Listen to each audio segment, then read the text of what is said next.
dear doomed king. The time has come to cast away that frail mortal shell. Join me in eternity.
has come to cast away that frail mortal shell.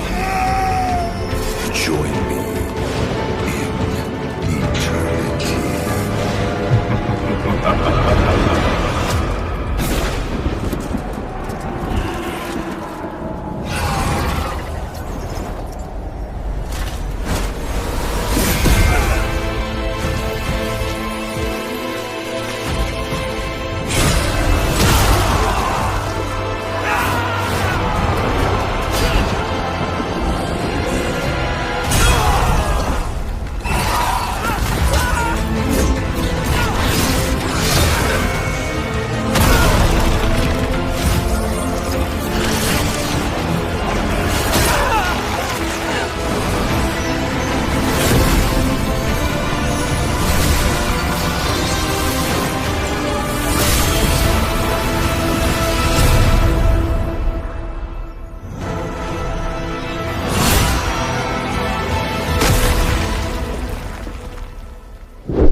Good evening, ladies and gentlemen, and we are back with Rise of Legends Season 3, day number 3 of the Swiss brackets. And today it is going to be the first matches are going to be the 2-0 brackets, and it will be between Team Royal Manipur taking on Team T1. So I'll be your caster Itami, and joining me will be another caster.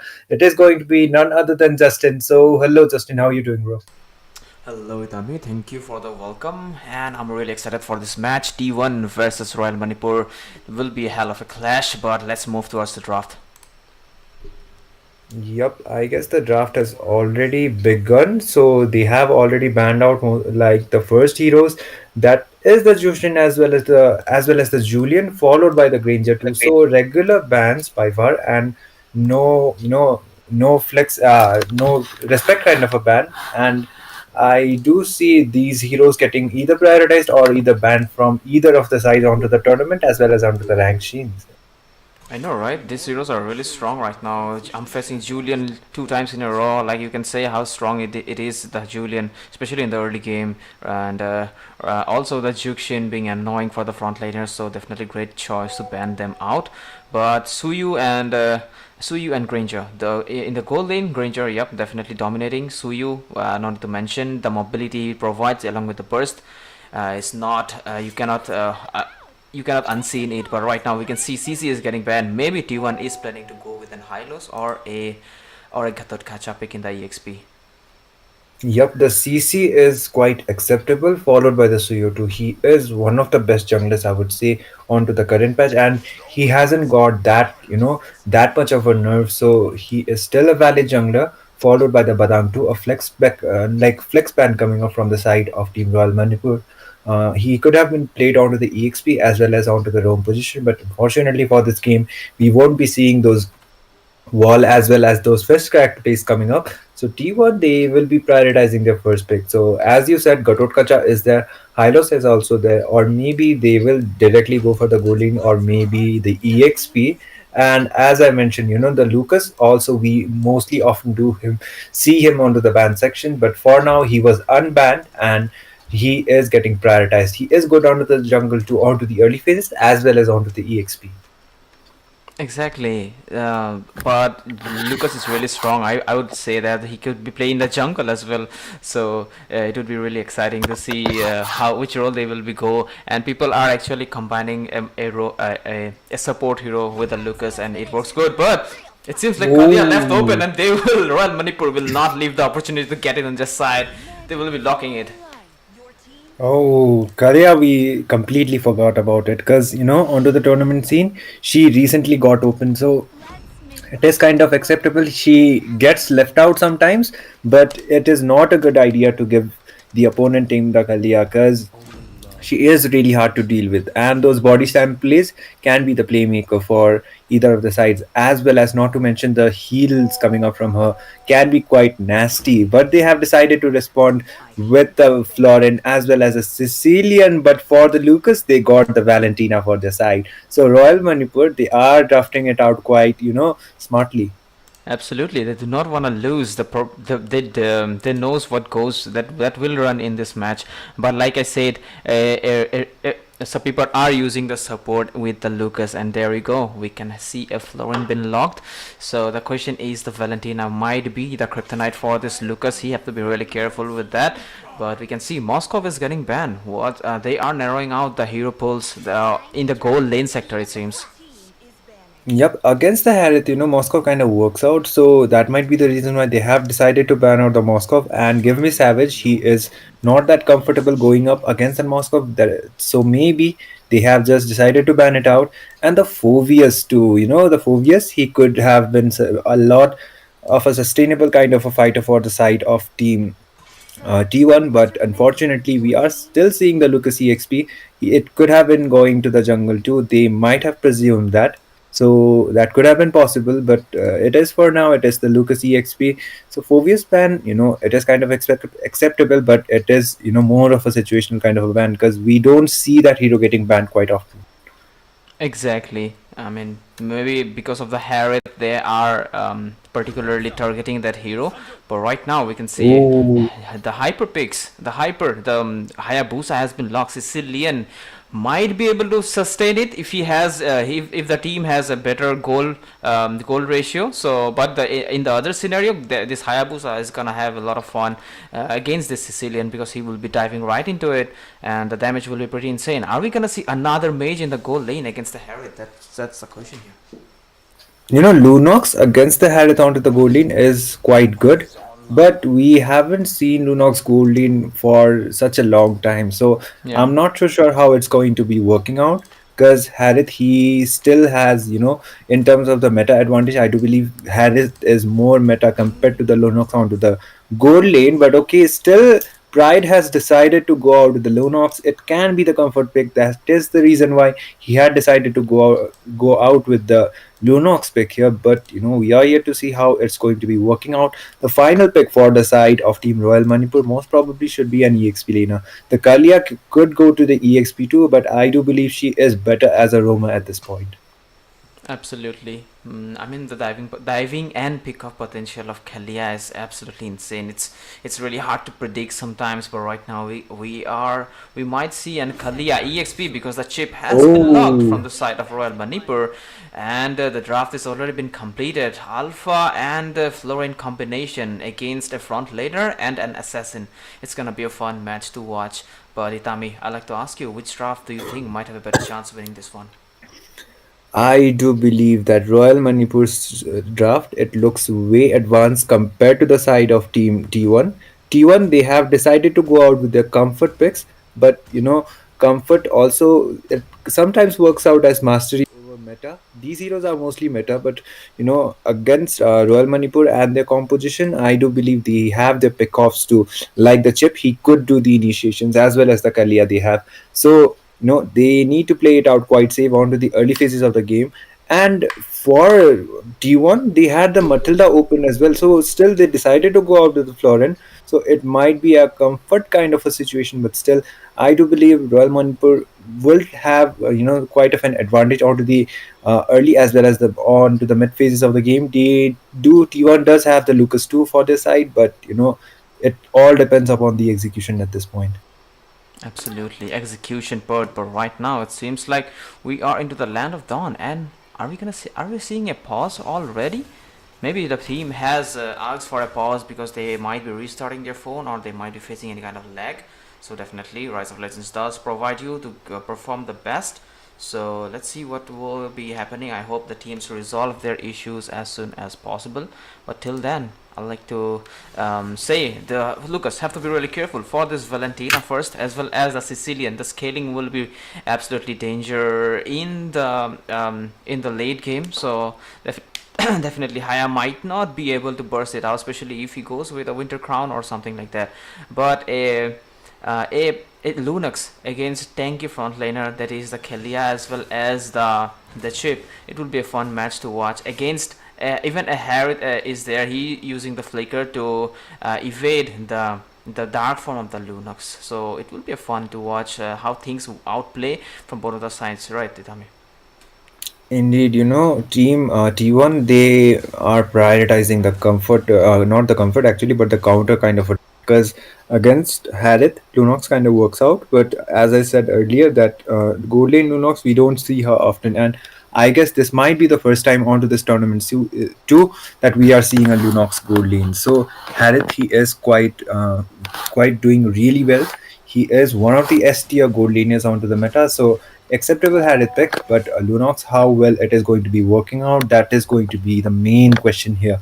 And for the side of Team T1, they have the Sicilian 2 onto the mid. So late game insurance is definitely there, but Valentina, she could, with the IMU, she could just copy the Lucas ultimate and go out and dive right instantly, right from the start of the game. So, Team Royal Manipur, they have that kind of an advantage. So it all depends upon how well they are going to be, proceeding onto the game. But looks like we are back onto the land of dawn.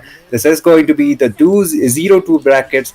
T1 going up against Team Royal Manipur. So here we go on to the land of dawn, Justin.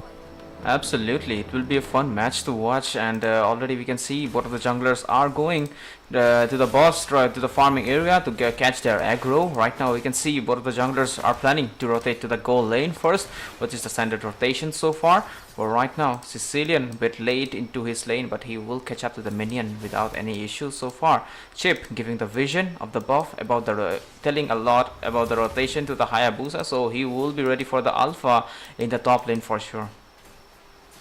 Yep, and looks like they are just focusing on to their basic rotations and no first bloods yet drawn so far. And okay, Harith, look at the Harith already going so aggressive against that Lunox. So yeah, I did said it. Yeah, Lunox should be having the advantage, but apparently it's the Harith playing more of those poking games. And Kalia EXP, this thing we haven't seen quite often onto the EXP actually.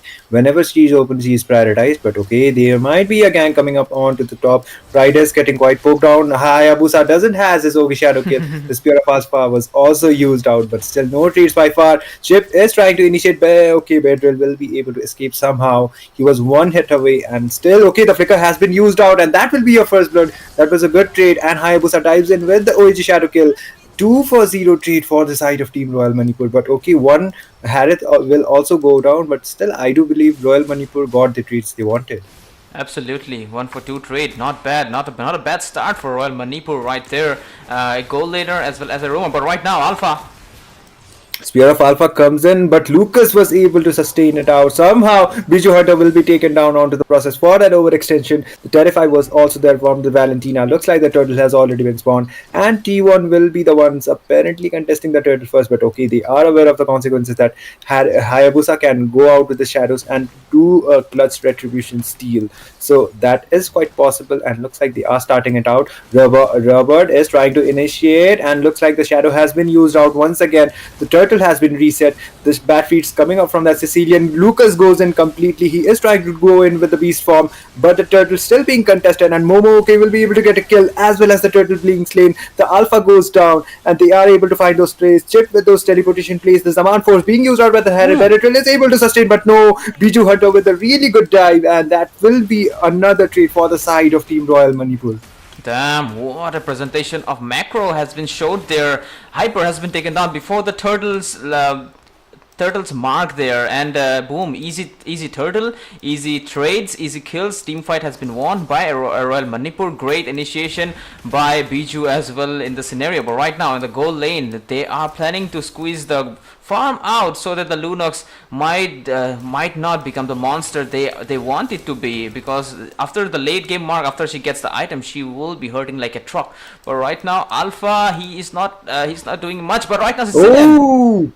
Sicilian gets taken down off cam onto the mid. So Haya, he is already on to the killing spree, and most probably he will be going with the Sky Piercer as soon as possible, because he has already acquired 3 kills onto the 3-minute mark. So that is definitely a good sign for an assassin jungler, because he is, that is what he is supposed to do. He is supposed to acquire those kills, and definitely for now he is doing his job really well. Looks like Harith, he will be trying to engage, and looking at the itemizations, I do think Harith is also okay. The Hunter Strike has already completed. Lucas with the beast form, they are completely diving in, and there comes the Valentina as well as Momo. Okay, will be able to find those trades. Zaman Force has also been used out. That will be a double for the Hayabusa, and once again Royal Manipur will be coming out on top. Robert got taken down, but still it was only the Roma. He died for that initiation, so that was definitely worth it. Absolutely, 1 for 3 trade. That's always a really good trade. But right now, Hayabusa. Oh my god, the OG Shadow kill being used out. That will be a monster kill. It is almost on to that legendary point. It's only been 4 minutes and 30 seconds onto the game, but he has already got 6 kills onto his name. So definitely a good sign, and looks like the turtle has already been spawned. And looking at the pace of the game, I do think it would be an easy kind of a turtle for the side of Team Royal Manipur, unless Team T1 comes up with a clutch play, and they will be trying to initiate as soon as possible. Royal Manipur, they have already started the turtle, and Robert as well as Biju Hunter, they are quite up to the position. So even if they try to initiate, they might still be able to take it down. Okay, the body slam coming up from the Kalia. The turtle has been taken down, and Lin might be going down, and that will be a godlike for that Hayabusa. The beast form as well as the shadow dies right up to the point. Florian gets taken down as well. A 2 for 0 as well as the turtle going for the side of Team Royal Manipur. Looking good for them, and looks like Valentina, she will be trying to initiate once again. The beast form being used out with the IMU, and that will be a killing spree, completely bursting down that Lucas instead. So that is definitely worth it. 1 for 0, but still Alpha still trying to initiate. The Spear of Alpha was yet to be used out, and he will be able to retreat, at least for now. The Hayabusa won't be able to take those kills, but looking at the objectives, Royal Manipur has already got 1 tower for their side. Yo, the Alpha is dying at really bad times, man. After he dies, Haya just simply goes and takes his red buff, so which actually decreases his farm a lot, and also his tankiness, also delays his exp. So this is the reason he is quite squishy at this moment. Right now, Valentina being absolutely dominating this Lucas with his own ultimate. Right now, again, the Chip is looking for a really good initiation, and also the fact that Kalia left her lane during the shortcut play, the Lucas wouldn't able to get a turret. So this is not really looking good for T1 from any side. Indeed, they are losing it out anytime. Okay, the Zaman full, but the Harith will be dying for that overextension. finally, and looks like Pantia he will still try to initiate the IMU as well as the beast form being used out.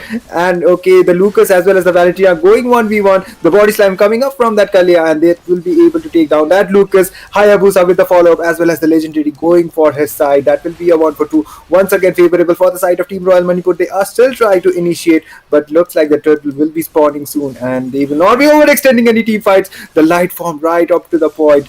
Pride almost got taken down, but okay, the turtle has already been spawned, and I guess Team Royal Manipur they will be contesting it out once again, and it will be an easy turtle for them. Absolutely, third turtle of the game, easy, secure, going to be secured by Manipur there, and there you go, it has been secure right now. I believe Team T1 have to play a little bit more secure, but right now, look at that. Oh, the body slam once again being used out onto that Alpha. Spear of Alpha being used out, but that won't enough. Zared goes out with his Zaman Force, able to take down that Florent. Sicilian with the back feast, he used it out in order to retreat. Oh, it's a shadow kill right up to the point onto Lin. He will be taken down instantly. That will be a 3-4-0 trade. Once again, favorable for the side of Team Royal Manipur. And they are completely winning out in terms of the objectives to 8k goal lead as well as 4 towers advantage. Absolutely, and let's have a look into the itemization. Hayabusa might having a lot of stacks right now. Lucas kind of an out of the turret. This shouldn't be have, but right now look at this body slam. Oh, body slam once again being used out. The vengeance has been popped by that Luke. The beast form is able to save his life somehow, but still Royal Manipur they are not disengaging. The shotgun being used out by the chip. Hayabusa goes in with the OG shadow kill. He will be able to take down that Sicilian. That will be a double. And he is dishing out a lot of damage. He already has 13 kills onto his name, so definitely he has full stacks onto that Sky Piercer.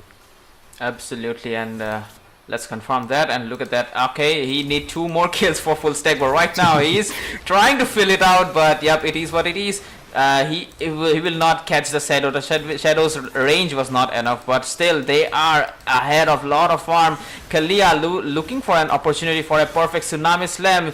Lunox forced to use the light form, and look at that Hayabusa. Oh, Pride almost getting taken down, but Hayabusa tried to dive in with those shadows. He is taken down quite low, but looks like the Lord will be about to be spawning anytime soon, and Royal Manipur they have 6 towers advantage for their side, so definitely the map control is there, and they should be able to secure that Lord as soon as possible. And looking at Team T1's towers, they only have the inhibitor towers remaining for their side. Exactly, and this will be an easy lot for them as well.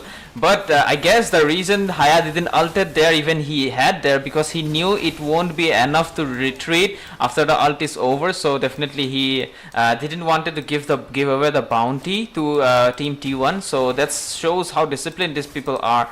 And right now, it is the Herald getting the buff, but his name is Give Me Savage. But yeah, let's see, he will give 7 a note. But look at that, what is left? Oh, initiation once again, mega kill, and she will be able to secure that kill. And looks like Sicilian he won't be there for that crowd control. The Lord already spawning from the mid side. The lane sync is quite up to the point, and this will be quite tough of a defense for the side of T1 unless Team Royal Manipur decides to overextend and end up losing their members. But that possibility of happening is really low. Looks like they will be trying to dive in. Hayabusa goes in with the Yogi Shadow kill, instantly able to take down that Florin, and looks like they will be trying to dive in, but the Sanguine Claws this time will be connecting, and that will be a shutdown onto Momo. Lucas goes out with the Beast form. He won't be able to sustain that damage. Harriet goes out with the Zaman Force. That will be a double for him. The flicker being used out. It's 3 of the members for the side of Team Royal Manipur, and they are trying to directly lock onto the base,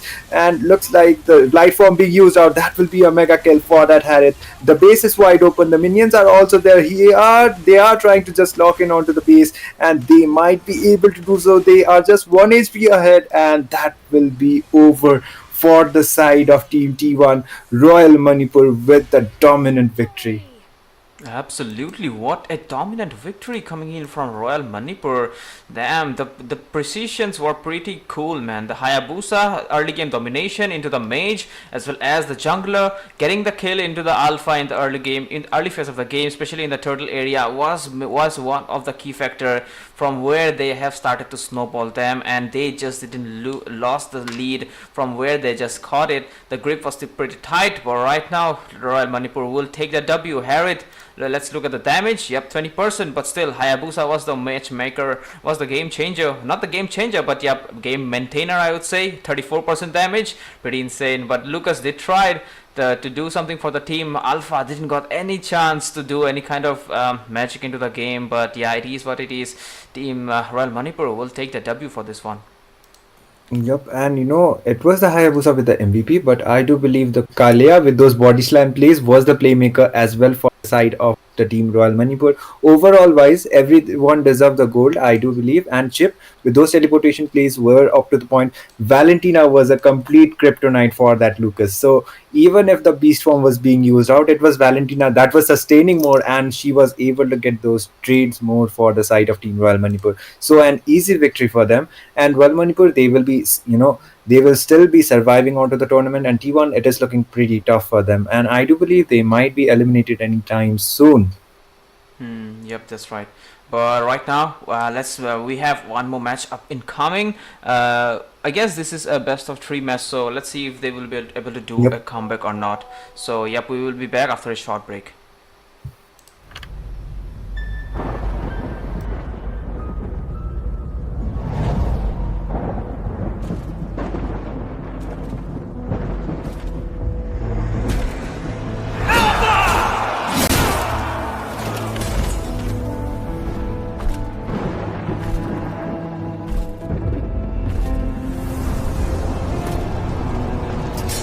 Alpha, my dear doomed king. The time has come to cast away that frail mortal shell. Join me in eternity.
Hello, ladies and gentlemen. Welcome to the second match between Team Royal Manipur versus Team T1, who are challenging each other for the best of three match. Right now, Team Royal Manipur are ahead with 1 point because they won the first game. Let's see if T1 we will be able to do a comeback here or not, or will it be a clean sweep for Royal Manipur. On the caster desk, my name is J for Justin, and today my co-caster, it is none other than it's Yuina. I forgot to change the name. Pardon me for that, Yuina. I'm changing it now, but yeah, what do you feel about the match, Yuina? Hello, Justin, and good evening to everyone. And the match, it's the second match. So for the team, T1, it will be a do or die situation. They won, just let the team go Manipur to just get that win, get that victory for themselves so easily. So it will be a really, great to watch out, a great competition happening between these two teams. So as well, they have players so well into the previous matches. So I'm kind of looking forward to this match, because what kind of gameplay they're gonna show us tonight.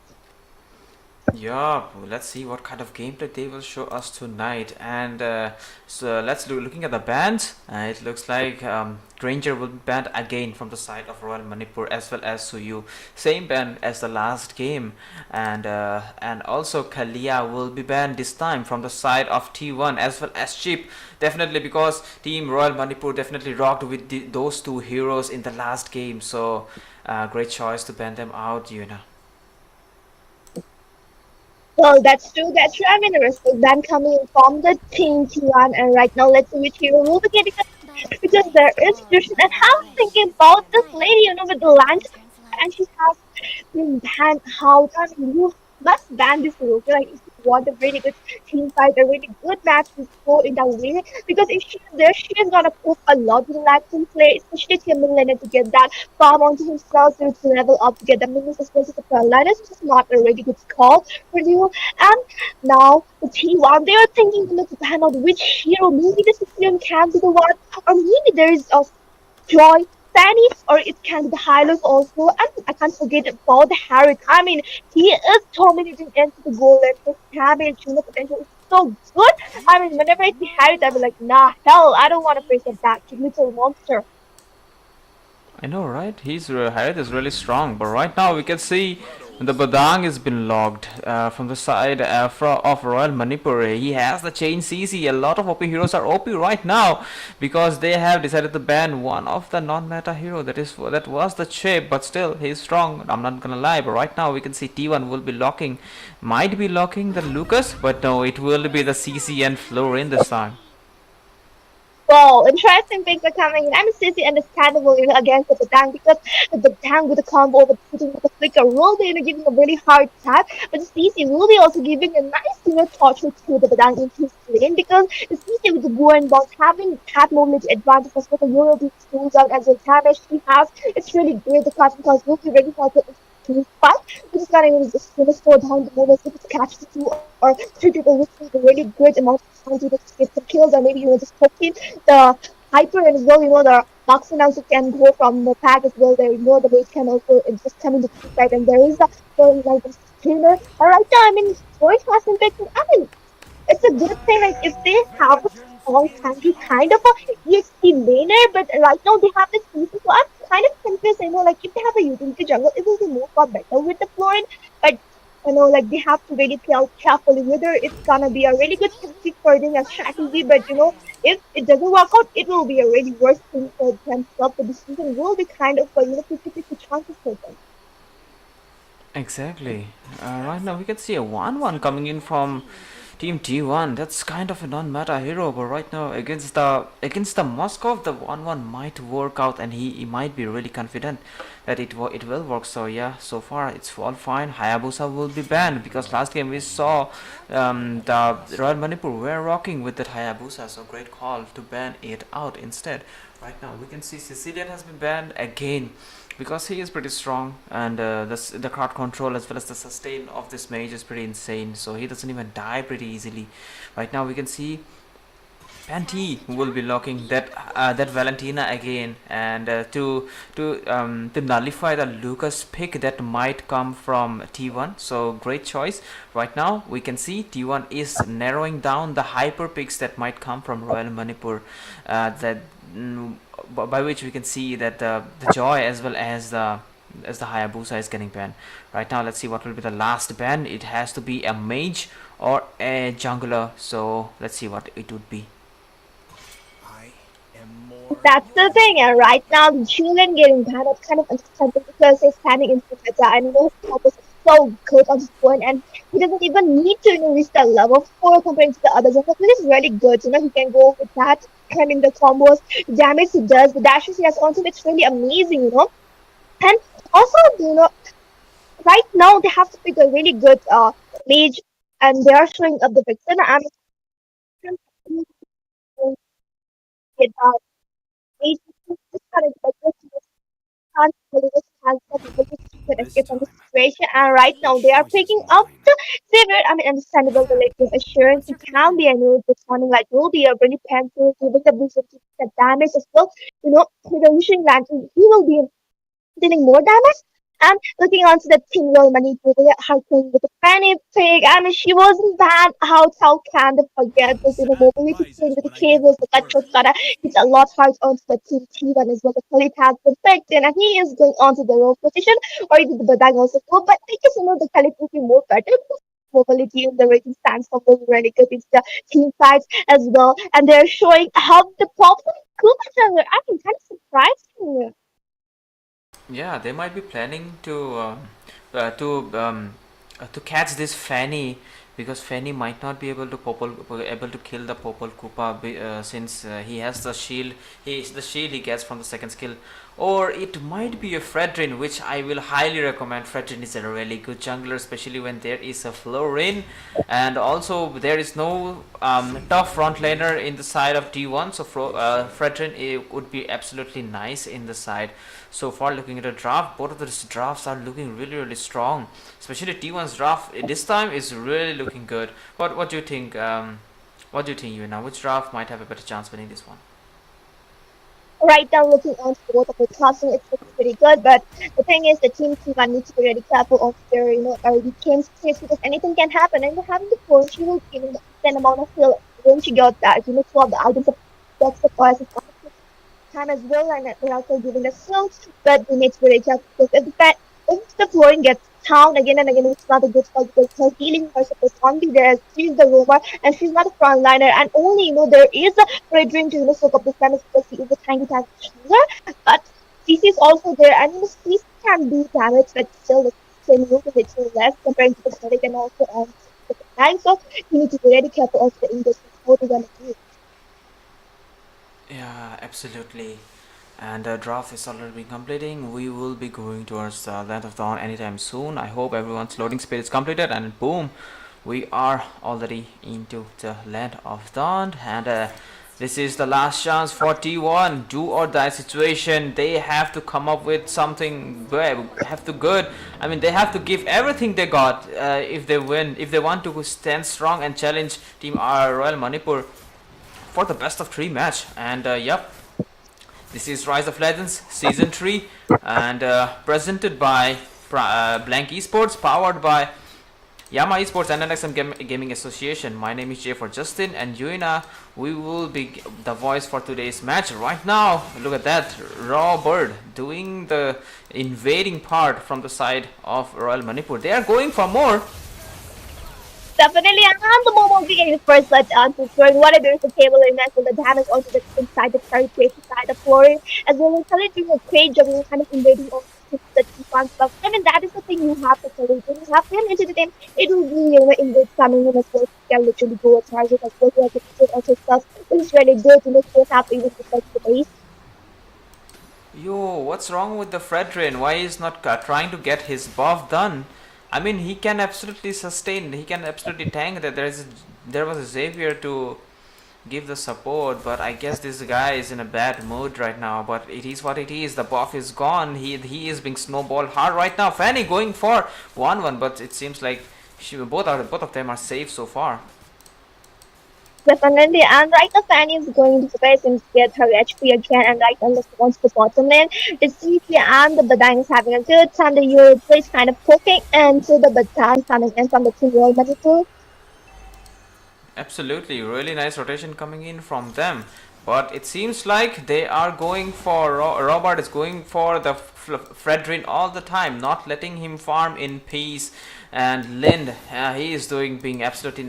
He is not level 4 right now. Fredrin is struggling to get level 4. But right now, look at the Fanny. Definitely, the Fanny getting a kill on to the Fedrin, and also his blue buff is getting stolen out. The Sprout has been used by the Flooring to give that vision, trying to poke him, but no, she needs to fall back as well. You can see over the CC going with the cotton claws onto 2 of the members, but she needs to fall back. Fanny going with the cables, but right now the CC is falling back in so low HP, and they are starting with the turtle dancing to the river area. Absolutely, and look at that. Give me Savage looking for a trying to get the farm done. Even Pride is dominating right now in his lane. The invades of Royal Manipur is pretty insane. Until now, Fredrin is not level 4, and the turtle has been secured by the Fanny, it seems. Definitely, the Fanny has been already, the Fanny already secured the turtle for Her team as well looking onto the bottom lane. Is giving a good, time to the Badang as well. The Badang is trying to cut through the lanes. As looking onto the, map right now, the Team Royal Manipur are leading onto the kills, as well onto the goals. And the Team T1 need to get the buff as well, the Frederick needs to, farm up really fast. And right now fighting with the cables of control, but not, getting on through the back. And right now the Dawning Light coming in from the Xavier Penny so long to the SP. The Pride getting the kill on the Penny as well. The Pride has been taken down. The foreign kind of survived, but no, the Moscow will be taking her down as well. The Xavier will be taking down the Moscow. And the Khalid needs to fall back so long to the SP. And the Frederick securing the kill onto the Khalid. Whoa, the bong, the Embracer's Wrath of the Fredrin. They really came in clutch and got the redemption he wanted this whole time. Right now, Lin kind of in trouble. Definitely, he is into the trouble. The Valentina taking down the lane. Oh my gosh, the Valentina's damage is really good as well. And right now, both of the teams are kind of focused on their farms and trying to get some gold and trying to get some farms. And nothing much is happening. The gold lane is not getting that much ganked as well onto the EXP. And they're kind of only doing fights onto the river area. Very charging, but they just went inside the turret. And the team T1 are playing safe right now because they don't want to give any more kills. And they're starting the fight over the CC with the Vengeance over there. Still the 4 using Zoom, but no, the CC1 is surviving out. Yo, CC couldn't sustain that much of damage coming in from Royal Manipur right now. The farm lead is 2k, it's not that too much, but they can still shine. The moment is not gone yet. Kuvoiro, oh my god, Robert is just not leaving him alone, not letting him farm, not letting him do anything. And right now 4 men into the red buff guarding it so that Robert will not bother him anytime soon. But right now the turtle is ready. Fanny might be planning to get it for herself as soon as possible for their team. And definitely Fredrin might want to come to the turtle as soon as possible. But looking onto the river area, the Team Royal Manipur, they have the whole river control onto themselves. And I guess, they will be leaving this turtle because going in and because competition is not already. Oh, the Fanny got the turtle and she is targeting onto the Xavier with the cables over there. Dawning like popping in and the Fanny needs to fall back. There is a CC trying to poke in, but the Fanny will be falling back to the base. Absolutely. Pride did try to get the weaknesses down of this Moscow, but both of them are fine for now. And looking at that, they are trying to squeeze up, but Fanny will take out Xavier in the mid lane, it seems. And Fredrin going for redemption, but the mobility of the Fanny is pretty insane, and she will move out of the situation without any problem. She is going back, it seems, with the help of Fredrin. Right now, the resistance are already popular as the Fanny going in with the cables onto the Fedrin, and the Fedrin has to take it by the Cutthroat. The Dawning Light coming in from the Xavier, but not doing that amount of damage onto the opponent. And I guess they need to fall back, but no, they are charging more fight. And then Florin is there to give the heal, and so the CC with the mobile trying to poke in and just go back to her teammates. I mean, she doesn't want to get killed by the team Manipur. Oh, look at the damage of the Fanny. Momo, okay, will not leave 1-1 because the damage already being Fanny already have the damage she needed. Have to say with. Oh, no way, they will take out Lin as well in the mid lane. But looking at the build, Fanny already has the items she needs to burst people out, especially the mage, and it is working out. And as well as the marksman 1-1 cannot stand the damage coming in from this Fanny. They might be forced to get oh, look at that. Definitely the Fanny going with the cables, doing a lot of damage, taking down the floor. And the Mossop is there. The Mossop will on to that, but he is kind of surviving now. The one with the cross tank over there, taking down the Mossop as well. The Khalid still on to that, the Fedrin is not stopping over there. The Khalid is just getting onto the entry of the river already. But I'm going with the first strike onto that Fredrin and Valentina securing that kill as well. They are not stopping there. They are not letting Xavier run away. The first strike coming in from the Batang again and taking down the Xavier. Oh my gosh, holy moly, what the damage they are doing is for the rest, but the Yo-Yo Blitz taking it down the Khalid so low onto the HP, and the Team Royal Manipur needs to fall back. But no, the Yo-Yo Blitz is still there, the Badang with the fist track over there, not letting to know that PC to come in as well, and take down that Valentina as well, and to fall back from the situation. Yeah, they have to fall back, and right now, this is Team Royal Manipur really dominating the game right now. They can even attempt to take this turtle if they want, but it seems like, yep, look at that, level 12 Fanny against a level 8 Fredrin. That's unfair right now. The damage of the Fanny will be really high, especially even there is a Florin to heal him up. She can't do it when the burst is too high. But right now, look at that, CC is down. Oh my gosh. Cam is good, the cutthroat Cam is literally taking down the CC as well, the mobility, that's the advantage of Barry having onto the team as well. She get the early snowball, and right now this is one trying to go in and trying to get some kill, and she is kind of chasing down the Moscow. That's what he has already used her seven previous, but no, the Moscow will be getting the shut down of the members like Khalid over there as well. The Momo going with the cables over there. The Cosmotang has been activated onto the Khalid, and the Khalid has been taken down. The Momo taking down the fight with the low onto the HP. The one run will be eating over the fan as well. A double kill coming in from the water. Oh no, the Valentina is shutting down. The one is with the Batang with the first attack over there. So the Vijayan has been stopped in by the Batang. The Valentina solo onto the as well. The Batang, the CC will be shutting down the Valentina as well. CC is going with the yo-yo blade, taking down the Batang, and that's the double kill for the CC. Damn. Nice clap back coming in from T1. They got the farm they need. They took out the Fanny. Right now, Fredrin going for the Lord itself. And Khalid and Moscow on the way to stop it from happening. And look at the CC coming in to melt the HP down. Moscow trying to burst, but Vengeance has been used. Finally, the Vengeance has already popped in by the CC as well. We can see into the river area. The Lord has started. The Fanny going for the cables. The Dawning like coming in. Fanny still launched that we need to fall back, and it's a really hard situation, but it's because of the retribution timing as well. The Predin is getting into the scope by the opponent team, and the Fanny is waiting for the correct movement to go and use the retribution. What a beautiful football, the Lord, and the Fanny going with the cables. The Predin has been taken, and as well the Fanny also get the shut down by the lane. The Badang with the fist back over there, taking down the one with the double kill. He has secure right down. The Florin getting shut down by the Moscow, as well as this is so low on to the X3. Oh no! Top light taking down the Valentina. Yo, the aim was really good from the Xavier. These people are also miserable right now. They have to hold the game a little bit more longer if they want to win. The Lord is marching from the mid lane, but look at this damage, and Khalid will be forced to use the power of the sand, and the Lord is marching from the mid lane. Let's see if they will be able to defend their turrets or not. Finally, you can see, the Lord is marching from them. Like, I mean, it's a person, so, they will be able to defend out, they will be able to clear out this way. But right now, we can see the theater is falling down one by one, as well as SOD has already been inside the Moscow from the top lane. And the first Lord, the Elemental Lord, will be defended out by the team T1. But you can see, all of the theater has fallen down as well. Only the inhibitor is standing for the team T1. And we can see Islamic is breaking the first Batang is on to the point, and the securing kill onto the Khalid, as well the Moscow dealing a good damage onto the the blue has already used by the Florin, but the Florin has been taken up by the Batang. The first strike is dealing a lot of damage as well. The most securing kill onto the Fredrin. Only the 2 members are surviving out. Damn, that was a close call. 1-for-2 trade for both of the teams. Right now, CC trying to chunk the HP down. Bijou Hunter, he is really strong because he's a Batang right now.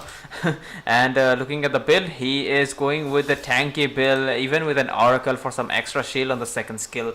That's insane. Trinity build has been completed by the Moscow, and 1-1 might need the last item. I guess she is going for the Wind of Nature, and boom, she have completed it. And also CC is going with the semi build, semi damage build, and we can see anti-Chris is coming in from Fanny, I guess. But she made the item for 1-1. I'm not sure, but it is what it is. Maybe a rose gold would have been a better option, but Badang, he is in full force. He just needed one good engage, and boom, the damage will be there because Valentina has the farm as well as the Moskov has the farm. So they will be shredding right now. Maybe Moskov is going for the Malefic Gun or a Malefic Roar. So after that, those items, he will be dealing a lot of damage. Right now, looking at the buff, They're defending like in with the cables. They're trying to get that blue for him, and he was all stolen away as well. Looking at the territory area, the second slot will be respawning still, and it's still, the 11 seconds. So let's see if the Fanny will be able to get the slot, or either the Phaeton will be getting the slot, so it's going to determine which team is getting it, whoever will be getting it, having some advantage. If the team will Manipur gets it, because they can take down some inhabitants, and if the team one got get the slot, it will be really good thing. But I guess it's one thing for like competing for the slot, as you can see, the Royal Manipur has the first slot. Yup, they will not even contest for the Lord, which is good for them. They just want to hold a little bit more longer till that spike into the Xavier will pop out. Looking at the KDA, it's 447, not so bad. Just hold a little bit more longer, and he will be dishing a lot of damage. Fredrin, he is being invaded from the early game. There is nothing you can do for that. So it is what it is. No point of blaming him. But I hope they will come up, and Lord has been marching from the mid lane, as well as all the links has been synced from Royal Manipur. They just want to end it as soon as possible. One good engage and boom, it's done.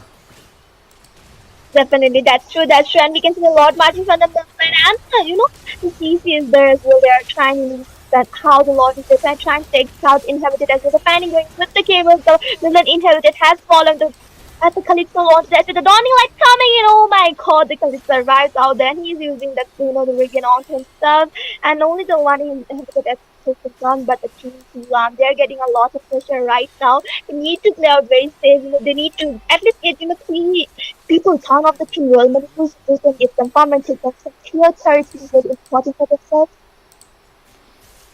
Ooh, Fanny going in for some damage, but oh, look at the damage already. Definitely, oh my god, the control was used over there, but he wasn't able to get onto anyone. Yeah, I guess he was trying to just poke in and trying to let that T1 use their that resources, especially the skulls. One would have disappeared right there, man. She might wanna get the rose goal as soon as possible, because the Fanny's damage is popping up. No defensive build, anything. Zerum doesn't wanna get inside the bush.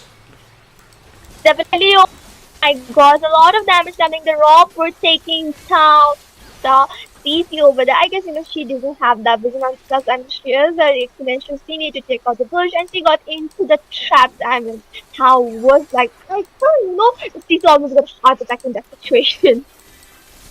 Absolutely, Fanny going in for some poke damage, and but the heal is there. She just need to. She's not using her ultimate to save some mana or save it a little bit for the Lord fight, which is better, because if she goes in, take 1 damage there out, it will be an easy Lord. Because they will be outnumbered and they can't contest for the Lord.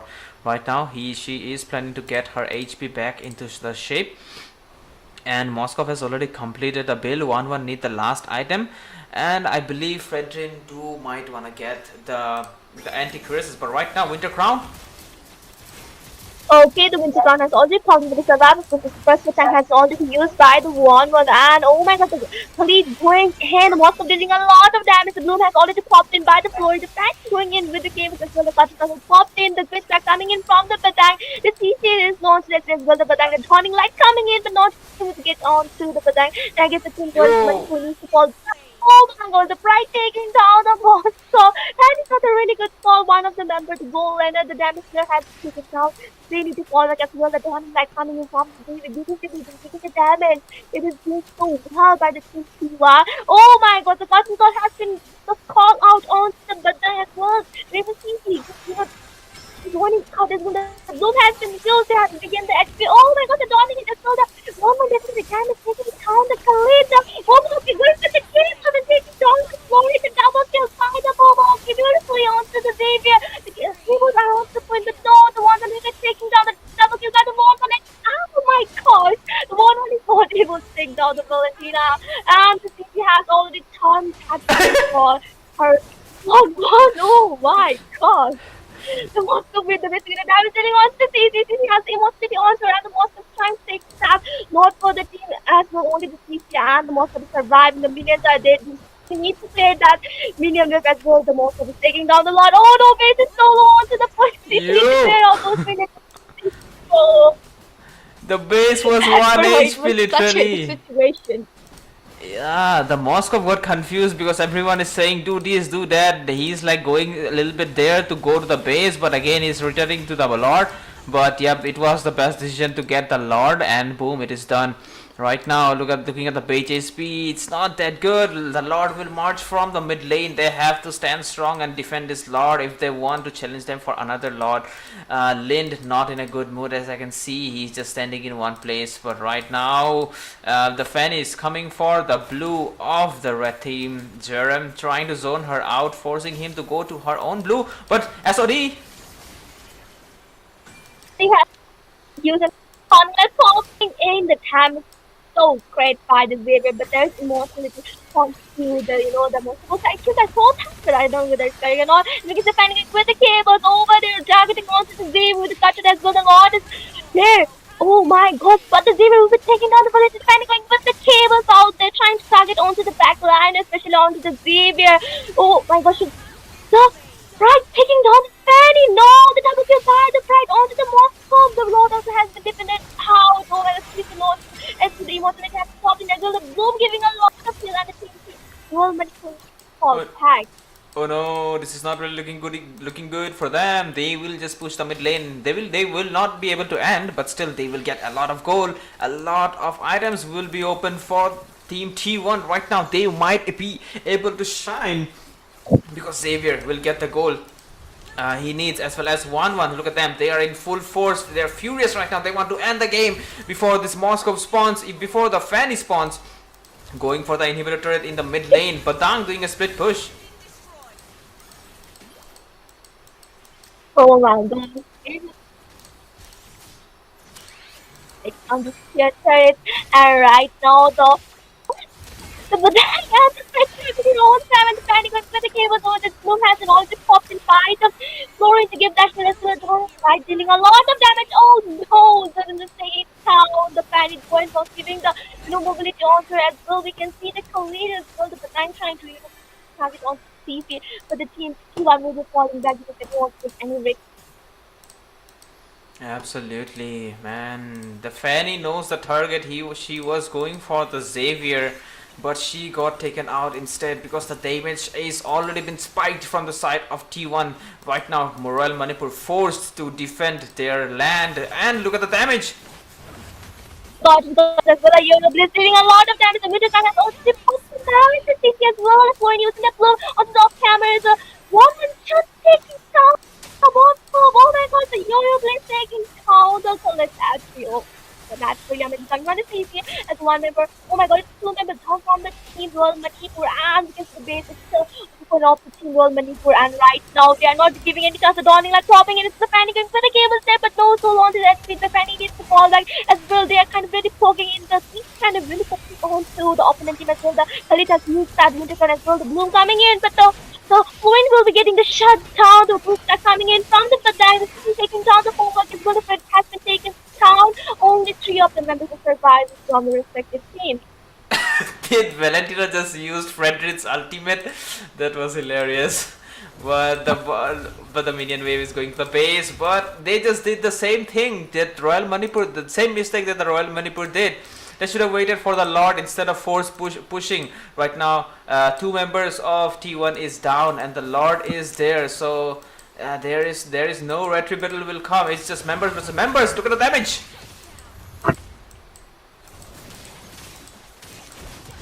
Oh no, Moscow going in. Took out all of them. Only Beryl is there, which is the roamer. I have doubts she will be able to defend or not. This might be the bad question because the Moscow just went to the back line and just thrashed everyone there. And right now they are going for the base. I guess Fredwin is there as well as Florin. Let's see they will be able to end or not. Yo, definitely the Moscow is the Pokemon. The match. Oh my god. Damn, the Moscow just came in clutch, got the base they needed, and got the victory which they actually needed. And damn, that was a back and forth of events, but definitely Royal Manipur will stand strong and get the W they needed Fredrin, well-deserved MVP from the early game. He was not letting the Fredrin farm. He got the choco because of that. I hope he doesn't get blamed because he has no. It's not his fault, man. The early game potential of the Khalid is pretty insane, and he just got invaded again and again. He was not getting his buff. Level 3 till almost 2 to 3 minutes. That's pretty insane. That's embarrassing as well. So it's okay. But right now the Fanny also, she did crazy cables. She knows her targets. She went for the 1-1 into the early game as well as the Xavier. But still, T1 had the chance to do a comeback. But again, a mistake came into their way. They should have just gone for the Lord instead of trying to force push and lose 2 of their members, and that's what Team Royal Manipur needed to get the victory, and they made it happen. Yeah, it's definitely, both of the teams played out so well. They gave the, good competition to each other, and it was really amazing to witness how the team T1, they were not giving up. Like something could happen, like something, they were able to, just go in like into the proper way, and they could have taken down the first cup as well. The one was dealing a lot of damage, but the thing is they didn't have a good sustainer, though the flowing was giving so insane amount of here. So I'm just thinking, if there was no Floyd and there was some, good frontliner, the match would have turned into really different thing. Yeah, but yeah, it is what it is. RW, that is Royal Manipur, will took the victory. But yeah, this is not the end for the T1, I guess. But still, a lot more interesting matches are yet to come. Stay tuned. The next match, it will be Lakshmi Chitfund versus Experiment 5. Let's see who will be able to hold their ground strong and get the victory. But with this, we will take a short break and we will bring you the action after a short break.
cast away that frail mortal shell. Join me in eternity.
has come to cast away that frail mortal shell.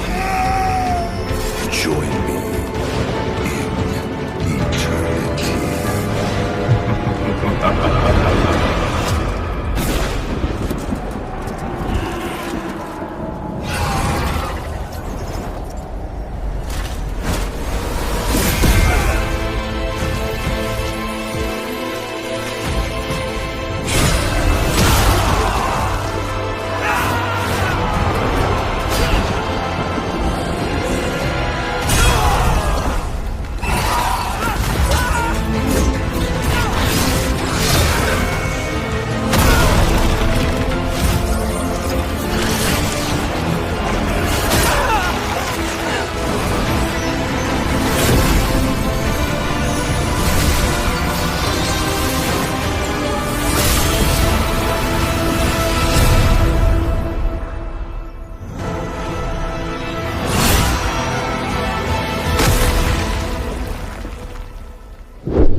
has come to cast away that frail mortal shell.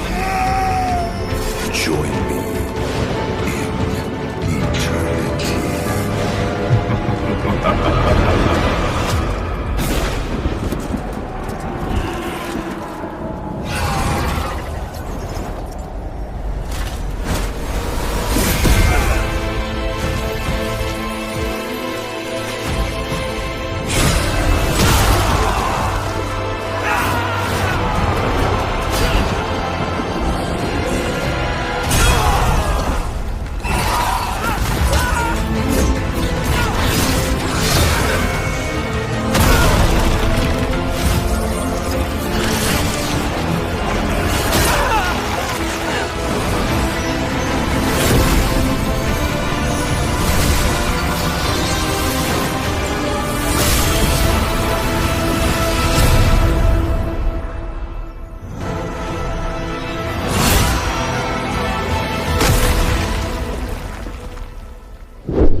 time has come to cast away that frail mortal shell.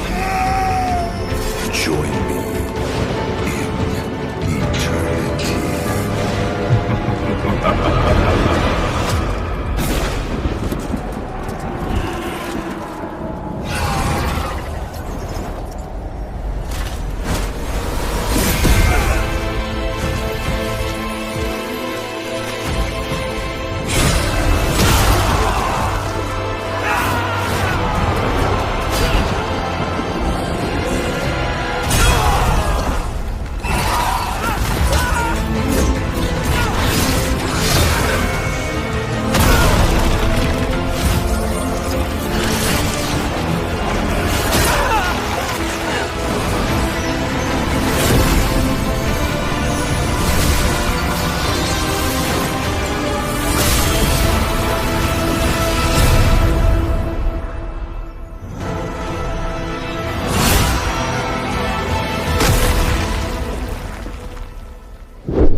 Good evening, ladies and gentlemen, and welcome back. I hope you guys have enjoyed the first match of the day, which was a best of three between Royal Manipur versus T1. It really went in very good, but moving ahead, we are still onto the 0-2 brackets. That means this is a little bit of a the lower bracket situation into hands. Team Ling Ling versus Team Radioheads. Both teams being the underdog teams coming up to the Swiss stage. Definitely, it's a big thing for them. But let's see who's it going to be winning it up because This is a match point for them. They have to score as much as points into their hands to proceed forward and stay into this competition. And with that, let's dive into the draft. I'm your caster Peachy, who will be the voice of this match, and along with Yuina. Hello, Yuina. How are you?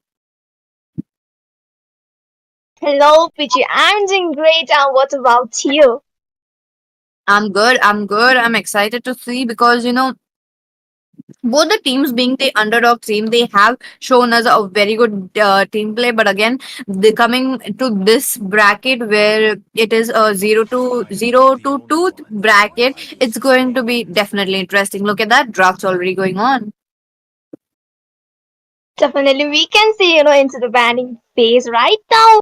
I mean, meta heroes getting tired out. I mean, good choices are coming, and as well, the Kayla, I mean, kind of expected right now because she is a new hero and she is doing really amazing into the, land of dawn, creating a lot of chaos with a tsunami slam, almost, every time taking down the backline, and which is not good call for the opponent team. And right now, the Jushin is to open. I don't. So they didn't put the Jushin. I'm kind of confused. Like they, with the first click, so they could have Jushin. Agreed. Why wasn't the solution not prioritized? But looks like Harriet God will be going ahead with a Grains at this time highly unexpected because there are counters open for him, like the Irithel. But at the same time, Team Ling Ling, who are onto the red side, they have opted for a high loss, sorry, a Gatot Kacha. But I believe the high loss should be coming in very soon. Definitely true. And right now, looking onto the, team Ling Ling, they already get the, I mean, a good score. I mean, it is a really flex pick, you can just make your opponent confused too because he can go into the row position as well to the, the EXP line. And right now, the Yamete is coming in with the parse. I mean, the getting the buff onto herself as well. She has the range advantage in the burst damage she provides with the feather strike is really amazing. And the team Radiohead, they are going in for the Selena pick here. I mean, she also got one of her additional arrows of support on this point as well. If she is able to get onto someone, especially to the backliners, it will be very easy for the jungler, or maybe the marksman to just finish off them. And also the height is getting been kind of understandable because you don't want to give a Hylas and a Gatligacha at the same team together because they combine with each other so well. The growth path are giving the mobility as well. Folks coming in from the Gatligacha AOG will be really hard onto the opponent. That's true. That's true. Both of them playing out very, very well onto the draft. But again, you're talking about Selena getting picked. But of course, you would be expecting the Hylas to come in maybe onto the side of Team Ling Ling. But this time, Team Radioheads, they have caught onto it right on time because, I was expecting them to pick it up. But unfortunately, that wasn't the case. But other than that, the draft's looking quite good, don't you think so, Yuina? I mean, yes, which it's looking so, good. Like they are picking up the good meta heroes on substance as well, getting the counters of that. And right now, the Retail has been already picked in. I mean, she's gonna give a lot of time onto the late game, which is not a really good call for the Granger. If he doesn't get the early snowball, it won't be really good for him. He won't be having a good time onto the late game because the Retail already got the IGN as shares and she will be chasing down onto the Granger as well onto the arena. And right now, looking at the second banning phase, good mobility jungler just getting panned out, and that will be the Fanny. Oh, ho, ho, ho, ho. Fanny wasn't expecting right here, given the fact that we might be looking at Nolan probably coming in because it's quite a pick that we might be looking at, but at the same time, very very rare. Now the Suryu is banned, then the Julian is still open. If from the side of Team Ling Ling, if they prioritize the Julian at this point, it is going to go out so well for them because the early game that they were kind of lacking as of now, since we don't see any early game hero, it will be very good for them. Definitely true. But right now, looking at the last ones coming from both of the respective teams. So, the team they can ban out another player, but they are going for the Lucas ban kind of understandable because it's sustain, as well the damage is really good and he can go onto the jungler and also he can go onto the EXP line. So it will be really good to ban him out because there is high loss, and if they got the Lucas, so it will be kind of a really hard time for them because they don't have the carry to melt them those, tanky heroes. Agreed, but Lucas, I wasn't expected it to be banned. Maybe teams like almost they could have taken out onto their hands, or maybe just play it around. Maybe trying to take it open, because this is a best of three matches. So first few matches, definitely you would be looking around how teams just wants to just play around, trying to find the weakness left and right, and if possible, try to take them down from the roots. But again, clean sweep is highly possible. Definitely, and right now we can see, the banning phase has already ended up, and they are going with the alpha pick. I mean, it's totally understandable because there is a highlights, his true damage will be great, and also the highlights will be having a really bad time because when the alpha charge onto him, it's really a bad situation because as a high risk user, whenever I'm using the high lows, whenever there is alpha in my opponent, I mean, I get some hard time because he always charging with this use pair of alpha coming on to me, and I really don't like the alpha pounding and giving me a damage and not letting me initiate those fights pretty well, and just interrupting me again and again. And that's definitely some steel of courage coming in from the Hayabusa to pick it against a alpha who has been already picked. That is truly commendable. I wasn't expecting that to be into the cards today, but here we are.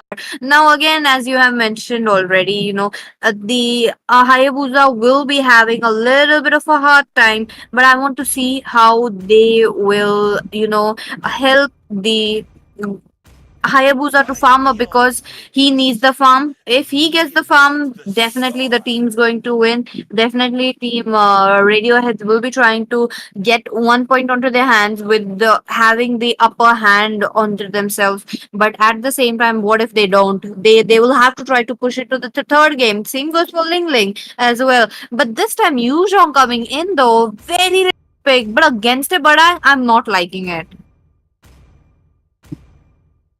Yuzong nowadays doesn't get picked up, that easily.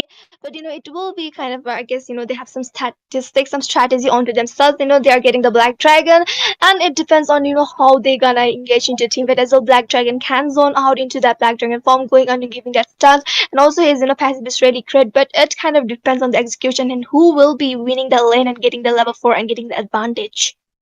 That's true. That's true, because that's much more important in this game to win up turrets, to win up neutral objectives in your name. And with that, since we are into the land of dawn already, ladies and gentlemen, let me present to you the first game of Radioheads versus Team Ling Ling. Let's see who will be winning this game up and trying to go into, the forward brackets. But, we are so close to the final, so definitely the excitement build up is already there. So do share it to your friends, do subscribe, do like the stream, because that will be helping us tremendously. But the games have already started. Let's dive into it. Definitely, we can see, both of the teams are just clearing up this jungle farms, the creeps to get the farm onto themselves and getting some gold lead to get some equipment onto themselves to deal some damage. But right now, it's only the early phase, so, nobody will be engaging onto the team and taking some risks and looking onto the, I mean, highlights into the Hayabusa's blue buff, and the blue buff haven't taken down by the Hayabusa. Kind of interesting. Ah, definitely, definitely. Look at that. They have been just like, roaming around the maps as much as possible and making sure that they will be just getting enough farm onto their hands. But Harith Gods, though, he just lost the crab despite having Death Sonata targeted onto the gold crab. But a little bit of a skirmish already. It's definitely, but both of the team will be falling out because I guess they don't want to engage and overextend into the early phase because they know the consequences, they know the risks. I think they're just gonna play safe and just wait for the first into objective to spawn to just get the objective, get some goal it onto themselves. No one is engaging anything right now as well into the river area. We can see the Farsa as well. The Yuzong is there onto the bottom lane. I mean, a good call by the Farsa, so she can get the level 4 before starting that turtle dance. That's true. That's true. Let's wait and watch what is it going to be, because both the teams are already getting ready for the turtle. But okay. Oh my gosh, the Yuzong over the engaging as well, the ring of punishment has been called out. The Zix taking down the highlights. I mean, a really good call as well. He got the level 4 as he is into the Black Dragon form and he will be returning back. As we can see, the team Ling Ling is starting with the turtle dance. They don't have the highlights to poking onto the jungler, but the Selena with the Abyssal arrows there as well. The Hayabusa going and trying to take the turtle, but no, the Hayabusa will be getting shut down by the force as well. The turtle has been stolen out. Damn, Ling Ling, look at that. But high loss as they are going in for a early invade coming in onto the side of Team Ling Ling. Wasn't expecting that kind of a invade at this early. Yes, you may say that Alpha can do it, but at the same time, it is them who has the upper hand. So yes, they will be trying to push it onto their face. Definitely, and it's a really good call for the alpha because he's getting extra buff as well. The Hayabusa need to, pass up and he need to catch up with the alpha because the thing is the Hayabusa can really, clear up those jungle creeps and all, but still the alpha is doing really great, which is not a really good call for the Hayabusa, just losing away the buffs and losing away the early objectives and not getting the trade because he won't be getting the snowball onto himself. And we can see into the river area, the That Belair is strikes out definitely. final Barca. Oh my gosh, so low onto the HP, but she survives out.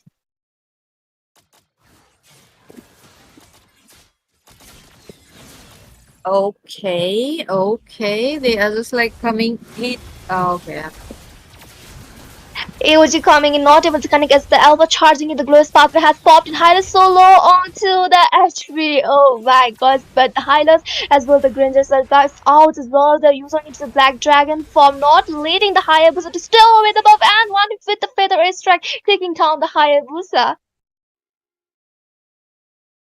Oh my, Ling Ling definitely winning out with all the trades into their hands. But okay, Garukacha onto the top lane. He is looking for, the marksman. But at the same time, high loss. He's getting melted away as expected. You will be looking at the Alpha moving around the map, giving up so much damage because he is the tank killer. He is the HP, so a hero that takes away HP as much as possible. So yes, this is much more expected, but at the same time, what is it going to be? Because Radioheads, they are definitely struggling into the early game despite having a Selena, despite having a Harriet.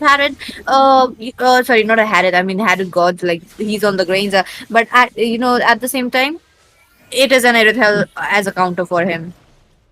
Definitely, and into the river area. So the total dance is started by the team Lily, and they have secured the second neutral objective for themselves again, and which is not a good call coming towards the Radioheads. They don't have the neutral objective. They don't have the goal lead, and I mean it's a two difference between these teams, and they need to cover up as well. They need to get that trade, but still, the thing is the team Radioheads are playing out safe, and they're just waiting for an opportunity to just create into their hands so they can get the trades for themselves. Agreed, but let's see if they are able to get it onto their hands because right now they are a little bit struggling, more than a little bit because they are not able to get trades onto their hands, but into the mid lane. Yep, into the middle, and I mean three of the members are there as well. The Hayabusa was there, and he was safe because it was inside his turret, looking onto the goal lane. The team Lingling are rotating towards the goal lane. They want to give some hard time to the Granger so the Irithel can get that farm onto herself, get that domination. So he will be melting down those the Hylos as well, the Granger over there. Agreed, that's what I was expecting to see today, and that is what we are getting. So that's definitely a good thing to see. But top lane pressure is on to this Granger. Definitely, and we can see the EOG popping in, not connecting on to the Granger, and they need to fall back. I mean, a good call. Still, they got the tier turret, and this is a really good call for the Evital as well. The team Lily and the Glorious Pathway popping in, and the Hylas need to fall back. The damage was so good from the Evital as well. From the Alpha looking on to the bottom lane, the Badang and the usual having their own time. They are just there, and Lion looking on to the middle lane. A little bit of the conflicts are happening, but I guess both of the team won't be starting any team fights over there. Ling Ling does have the advantage of having gold onto the side. I wasn't expecting a Yuzhong to be picked against a Edith. Contrary to in this meta, you might be looking at the Ruby getting picked, or maybe the Edith. But oh, there's a chase for the Selena in a sliver of HP, but she will be escaping or with just, double digit HP. I mean, that was so beautiful. I mean, the Selena was so low onto the HP, and the Hayabusa was stealing away the neutral hops. That what a beautiful retribution. They use on into the Black Dragon, for already Gross Pathway has popped in. The Hylos will be taken down by the Yuzong. Oh no, the Badang so bad into position as well. The Hayabusa is there to getting surrounded by four of the people. The Ogi Shadow Kill landing as well. The Feather Airstrike taking down the Badang, and the Dandelions also taking down the Yamete. The AOG popping in by the Gato, but not able to catch on to the Hayabusa. So much damage already into the hands of Team Ling Ling. With 5 kills already racked up onto the names, they will be just looking for more. Okay, Granger will he be able to, because the Rhapsody did not connect onto him. Definitely, so this they're almost taking down the Ureta, but the Gatakush is coming at the correct moment to give the back up with the vengeance, and just telling the Granger to back down. The Grace Pathway coming, and Alpha with the forcing just surviving out from the situation as well. The Hylos is there, but they won't be getting any kills. That's true. Look at them moving around the map as much as possible. Now you're talking about the Lord coming in just a minute, less than a minute, because once the Lord is up, you're going to be seeing how Team Ling Ling will be trying to prioritize it as much as possible, but. Team Radioheads have to retaliate back. They have to make sure that they get the Lord as well. His retribution is also pretty good, but oh my God, Selena will be taken out. Definitely, Alpha going with the forcing over there as well. The AOG popping, and oh my god, taking down the Dandelion so long as the Grace Pathway has already popped with survival purpose. The Hybris just surviving out. Oh Okay. no, but the reporter coming in from the Alpha, Irithel taking down the Granger, the Feather Airstrike onto the play, the Irithel getting the double kill onto the high loss. Okay, look at them moving around and away. But that will be Ling Ling who gathered up as much as trades into their hands, given the fact that you are looking at them with a widest gold gap. Having the gold into their hands is definitely a plus point for them. That's true. And right now, the Ling Ling is showing a complete domination, into the Team Radio heads. They are getting the whole map control for themselves as well, taking down the tier turrets. I mean, a really good call because, with the Lord, they will be having advantage, because the Lord will be marching towards the inhibited and taking the passives are also going down. So it is a really good going for the Team Ling Ling, but not a good call for the Team Radio heads. I do agree. I do agree with you, but into the hands of Team Ling Ling, as expected, they will be taking down the level one lord, and the level one lord will be coming in with a bang. But this time, you are looking at the Yuzhong being taken down as well. That was a good distraction, something a EXP laner should do while your team is comfortably picking up the lord. Now, with that. Is it going to be an end, because the goal gap is just increasing, and I don't see Team Radioheads getting a bit of a farm as well. You're looking at, but Selena has to connect the traps onto the Irithel, onto the Yuzhong is already farmed up though. Definitely, it's gonna be the retail, or the Parsa too, Selena used to have a Solaris, and right now the Feather Ezra coming as well, EOG popping, connecting onto the Highlands. Oh my god, the Sparrow coming in, but the Alpha Amicus the Handles has been taken down. The high booster with the cold shot over there, but he needs to fall back. A lot of damage by coming in. The Trace just taking down the Selena, the Yuzong into the Black Dragon from entering into the fight as well. The Dandelion has been taken up by the Alpha as well. Hardcore's getting the kill. The Gato got the solo onto that, and the Selena taking down that one basic attack over there, and three of the members are present from the team. Ling the Yuzong going in, the Black Dragon is unstoppable with the Feather Airstrike taking down the Oh, Batang. Granger is only surviving out, and the hand is coming with the gross pathway, but locking onto the base by the retail. The match ends here.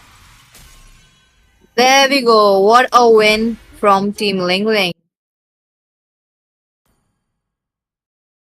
Definitely, the match was so interesting. The team Ling played out so well. They showed the complete domination to this in Radiohead. They were so good as well. The Yuzangs are standing out as well. Just joining out the team fight. That was really beautiful to watch on Paddy Play. That's true. That's true. There was a lot of damage coming in from Chase this time, because he's the one who's getting farmed up, and she's one counter for an Granger. So team Radio had to think about that a little before they picked up the Granger. But see, looking at that, 28 percentage, that's the most highest you have been seeing. A little on the same margin as the Granger, but the Granger tried though. Really a very good attempt coming in from the side of Team Radiohead as well. That's true. That's true. It's not the end for the Team Radioheads because it is a best of three match. So we will be going on to the second match. So let's see whether the Team Radioheads will be able to make that comeback for themselves, or it will be the complete swipe out. Yes, that's true. Let's see. With that, let's take a short break and we'll be right back for the game number two.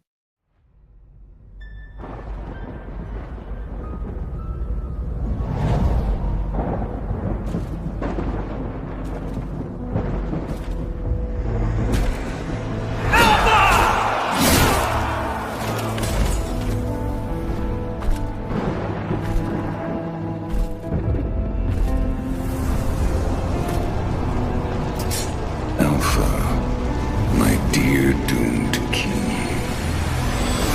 The time has come to cast away that frail mortal shell. Join me in eternity.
Alpha, my dear doomed king.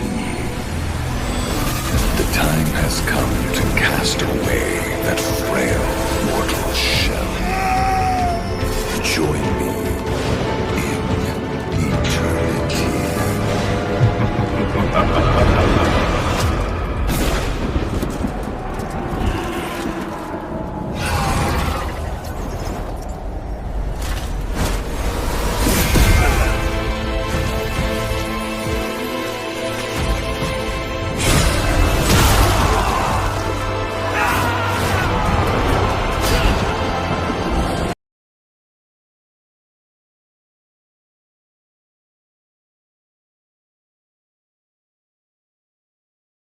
Ladies and gentlemen, welcome back to the stream after a short break. And here we are into the second match, happening between the team Ling Ling versus the team Radioheads. And right now, looking onto the scores, the team Ling Ling are leading with the 1 point. So, for the team Radioheads, it's gonna be a really do or die situation because if they want to win this match, if they want to get points for their team, they need to win, against the team Ling Ling, and it is a really crucial time and they need to play out very well, and a lot of pressure are onto themselves. And right now onto the casting text, I'm your caster Yuna, and along with me there is my really good fellow friend Justin.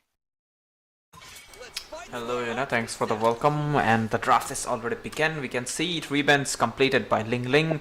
The first game they won. Let's see if they will be able to keep the consistency or not. If they do, they will get a W, or it will be the Radiohead. Might be challenging. And I like to say Dandelions has a really good retribution. So Ling Ling do not want to extend the match, because if they come in form, Radioheads will be really hard to stop. But right now you can see the Kalia has been banned, but still it gives a lot opportunity for a Harriet. Yup, it is a Harriet as or a Granger is there as well, but against the Harriet we can see Granger. Yup, Harriet gods will not have it, but instead he have to break Granger. Let's see how things work out. Definitely true, but still, I think Retail or maybe a Clint will be a better choice because if the Grinch doesn't get the early leader snowball, it will be a really bad call for him. As well, the Harry with his kind of dominating so much into the land of Dawn. I watched so many matches and the Hyde was always winning and he was the one carrying out because the mobility he has with the Chrono Dash as well as Zaman first dropping in a lot of damage comes into the late game and which is not really good for your opponent because you have to be very careful into that situation because Ranger is a good thing but still it is kind of a risky pick. Right now we can see from the team linking they are getting two of the really good front liners. The Gato Kacha will be going on to the room position with the AOG dropping in, always interrupting the position as well. There is a Phobias, the damage, the sustain he deals is so good, and the team Radiohead, so they are getting the Batang for themselves, and he will be going on to the roam position and he will be providing a lot of good sets, and there's also CC on to the EXP lane. Absolutely. So, Phobius against the CC. This will be a difficult match for this Phobius. He have to play a little bit safer, especially into the early phase of the game, because the CC does have the poke damage, which will annoy him a lot. So he have to be a little bit more careful in those scenario. But right now, they will be banning out the junglers that could be a potential threat. They might wanna ban out the Hayabusa as well, because the Granger will be targeted again and again by the Hayabusa, and it's easy for a Haya to kill a Granger. But right now we can see that they are banning out the Alpha, so that Gatot Kacha as well as the Phobius could be more impactful in the team fight. That's true, that's true. I mean, the alpha will be a really, bad thing if the opponent got picked up because the true damage it provides as well, he just melt on the tanky ones. It's really good, so they don't want to take any risks. And looking onto the last bans coming from both of the team, I think, the team Radioheads, they will be banning out some Millennium or or maybe yep they ban out the Farsa, kind of understandable, the fact that airstrike deals a lot of damage and as well the buff she has onto her, and also a really good choice that is the Julian because he doesn't even need to reach the level for himself. He can easily go when he reaches the level 3. The combo should be on the so the dash he has as well damage he provides so good. And right now we can see into the middle lane the Julian is open, so if the team Ling Ling gets it, it will be really good because they have two of the frontliners and then the Eve is still open, so let's say who's gonna get the Eve or maybe the Jushin onto their hands. But they are showing up the kill little Nana over there, but not they won't be going with the Nana, not either with the Idora because Idora will give a good damage, but it will be the one shot only. But they need some kind of a hero who will provide a CC, a good stun, a good immobilization into the team fights.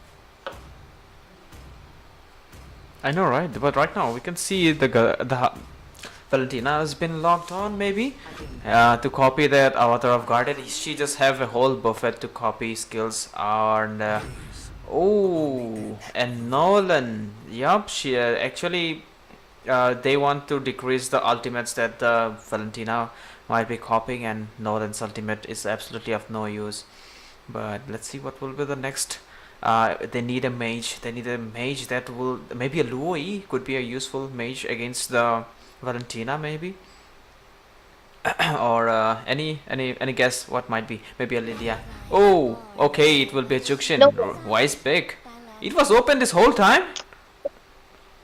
Yes, it was open, Justin, so it's a kind of surprising nowadays, people are not considering the Jushin as a trade, and she's not getting that much, ban onto herself, and sometimes it's getting banned, sometimes it's not, so people are just leaving open the Jushin, and there is she into the play. I mean, a really good call, because we want to see a lot of Jushin gameplays. We don't, not able to watch out from the day she was released. She's getting banned again and again and again, and now she is getting some open up to the, matches, and the Lantern Flare is so annoying to start up any team fight, especially onto the Badang, but still the Granger as well, the CC have a good mobility, the point bounce as well, he can dash around. I mean, a good thing because, if they have the mobility, they can skip out, but still they need to be careful. And we can see an Akai jungler coming in, kind of interesting, but still the thing is whether it's gonna be a good for the team composition or not, because he can disengage, he can give a good sustain the damage. But the thing is, if the team education doesn't went out well, it will be a really bad call for them as well. There is a Jushin who's gonna give a really hard time with the lantern flare. Yeah. The junction will give the problem, but the Akai could be really useful here though, because a jungle Akai would be he will be using the heavy spin to chase out the Nolan and will get the turtle for himself. So slowly but surely, the Harriet God, that is the Granger, will get farmed up really soon. So the spike will be there. So really good strategy that has been used by Radioheads around now. But the question is, they will be able to still strong or not? Because if they don't, this will be their last chance onto this best of three match. That's true. That's true. It's kind of completely depends on the execution how the both of the team will be doing into this match. And right now, ladies and gentlemen, here we are into the land of Ton, and it will be the second match of the team Ling Ling versus team Radiohead. I mean, it's really exciting to watch out because both of the teams are playing well, and right now the scores are the team Ling Ling are winning by a 1 point, and the Radioheads need to get that buckle up onto themselves, so they will be making that comeback, and they will be fighting for the victory, and they can proceed towards the third match. But let's see who's gonna win this match. Yep, absolutely. And right now, the jungle the fighters, I mean they're fighting for the goal lead, and looking at the rotation, definitely Akai as well. Oh, and Lonan is doing really slow farm it seems, but right now look at that, Harriet might get taken out. Never mind, he doesn't get taken out, so it's fine for now. But Granger, this is a chance to soak some gold from this tower and get ahead of this Harriet. Cruel coming in to stop it from happening, as well as Yamate, whose name is Stop itself. Beast is ready, have the level 4 marker, has the fracture in his hand, so definitely can go in and do some assassination if possible, which will eventually give some farm to Harriet God. Not the Harriet God, but yeah, his name is Harriet. But EXPs might want to get level 4 before the turtle fight. Akai has the heavy speed in his hand. Might looking for someone to take out before the turtle fight, so that they can outnumber and get the lead if possible. That's true. That's true. Because the neutral objective is gonna really soon spawn into the river area. The Jushin with the lanterns are giving the vision and kind of doing some poking onto the bottom lane. And right now looking onto the goal mid lane, the Catfish is just getting the minions, so he can reach the level 4 before the turtle dance will be starting by the team. And as well the CC is trying to get the cotton calls for themselves, and the lanterns are over there as well. Nolan starting with that turtle dance, the lanterns are over to just poking the AOG, chopping in as well. The Danton is getting the neutral objective, beautiful attribution as well. The CC taking down the Nolan, that was really beautiful as well. The lantern blend is there as well, the Crimson Bacon, but the 4v is charging and with. Yep. Oh, look at that Avatar of Guardian. But they are so low in HP right now. Akai got taken out. Jukshin being absolutely annoying to the fight. Hyret barely able to escape the scenario right now. The top lane, Granger, just had a lot of fun. And the team fight has been won by Ling Ling. This is not really looking good for them. But Granger will be dealing a lot of damage for Radiohead. So they might be able to make it happen for themselves. Right, Yuna, are you there? Never mind. Yes, just I'm there. I'm there. Sorry for the inconvenience. My internet just got disconnected. So here I'm again. No issue. Please continue, Yuna.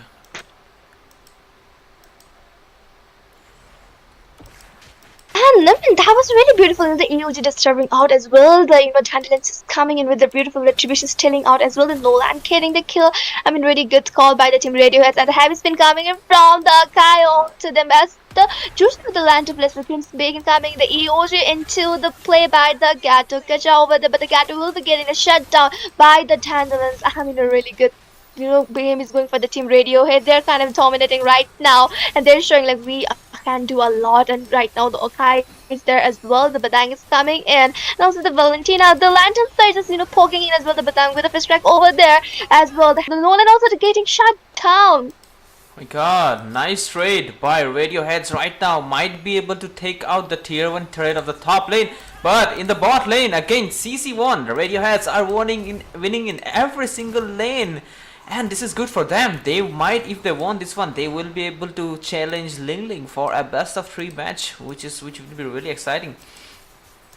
But let's see what happens next. It seems like Radioheads want to start the turtle as soon as possible before Nolan comes to play. But he is coming on his way, and Water of Garden trying to disrupt. Definitely the AOG popping as well. The Jushin stealing away the turtle over there. The Crimson Bacon has activated as well. We can see Batang over there as well. Oh my gosh, the CC taking down the Nolan, the Phobius with the Infinite Buzzard into the play coming, and he's unstoppable, but the Akai is there giving a lot of sustain as well, the damage, and the 6 needs to fall back, killing spree by the Valentina onto the Yamit as well, the Cruel getting the kill onto that CC. Oh my god, the Black getting the double kill by the Cruel onto the Akai, and the Valentina over there giving a good damage, but she needs to fall back. The Infinite Buzzard is onto the play by the Phobius, and it will be the shutdown coming in from the Batang. Wow. Sorry, it was the Akai. Yep. And ooh, look at that nice steal by Harriet Gods. Nice, that Sonata will stall that blue bomb. This is not going in favor for Ling Ling from any side unless they get to late game. The farm lead is screaming in the side of Team Radioheads right now. They are just moving. Let's have a look at the builds, and Akai going in with the Thunderbolt after that Molten Essence, which is good. And also Granger have the main items, Hunter Strike as well as the Sky Piercer. Right now, look at that. Right now, the Nolan going in with the burst damage, but no, the CC will be taking him down as well. The Phobias is there into lane. This is spamming the recall. The Akai has come into the bottom lane. So looking on the top lane, the Harriet is getting surrounded by 3 of the people over there. And there is a Gatakacha and there is a hide. But still, the team Radiohead, they are making a good comeback for themselves. It is a really good call for them as well. The Akai jungle is going so well for this team. But right now, the Lantern Flare is there into the play as well. The Jushin is trying to, poke in and trying to get someone. But the thing is, the opponent have a really good mobility. Here is that Granger as well as CC, which she won't be able to catch up, and as well she will be really able to catch up onto the Batang or maybe the Akai, but they are not into her range. And looking on to the bottom lane, they are getting surrounded as well. The objective is into the river area. Okay, have a spin coming in. Yep, have a spin is coming in to zone them out right now, but again Avatar of Garden. The EOG popping in, the Phobe is going with the Infinite Battons there, the neutral objective is getting stolen out by the Dentala, and the EOG coming in from the Gato Kacha onto the Akai, but he needs to fall back because the Akai's damage as well as sustain is so good. The Lantern at the Crimson Bacon is on to as well. The Vengeance has popped in, the Cruel getting the kill onto the CC, the Batang with the first crack over there, trying to get onto the Gato Kacha. The Lantern player is kind of poking in again and again. The Phobe is with the Infinite Bazood over there, dealing a lot of damage, but they need to fall back. The Batang going on to the Gato Kacha, taking down the Phobius with the Infinite Bazood and taking down the Batang, but oh no, the Phobius will be taken out by the Harriet's fall. The Rhapsody damage is so good, and the Jushin needs to fall back. The Lantern Flare is into play, but the Rhapsody coming in, taking down the Yamete. A good thing about the Granger getting that, damage spike onto him now. Absolutely, and look at that Nolan right now farming into their jungle itself, and which Ranger, he is always turret push focused, man. Always, whenever he gets the chance, he tries to push a turret, which eventually gives them the map control, and they will get the win if they need. Radioheads, they knows what they're doing. Outer of Garden, it has been used trying to catch CC, but she has the mobility to escape, so no casualties we might see anytime. But look at that, Jukshin. Yeah, the Jushin with the Lantern for trying to, poke him, but the thing is, they have the mobility heroes onto themselves, so it's really getting hard for the Jushin to catch up onto anyone. Either it's gonna be the Akai or to the Batang, but still into the team fight, the Batang is giving the set as well. The Akai is going somewhere, so it's getting hard for the Jushin to catch up onto anyone. She is providing a good within the damage, but still she need to catch up onto them. And right now, also the AOGs are chopping in, but not connecting onto the people, and that is a good thing for the team fight.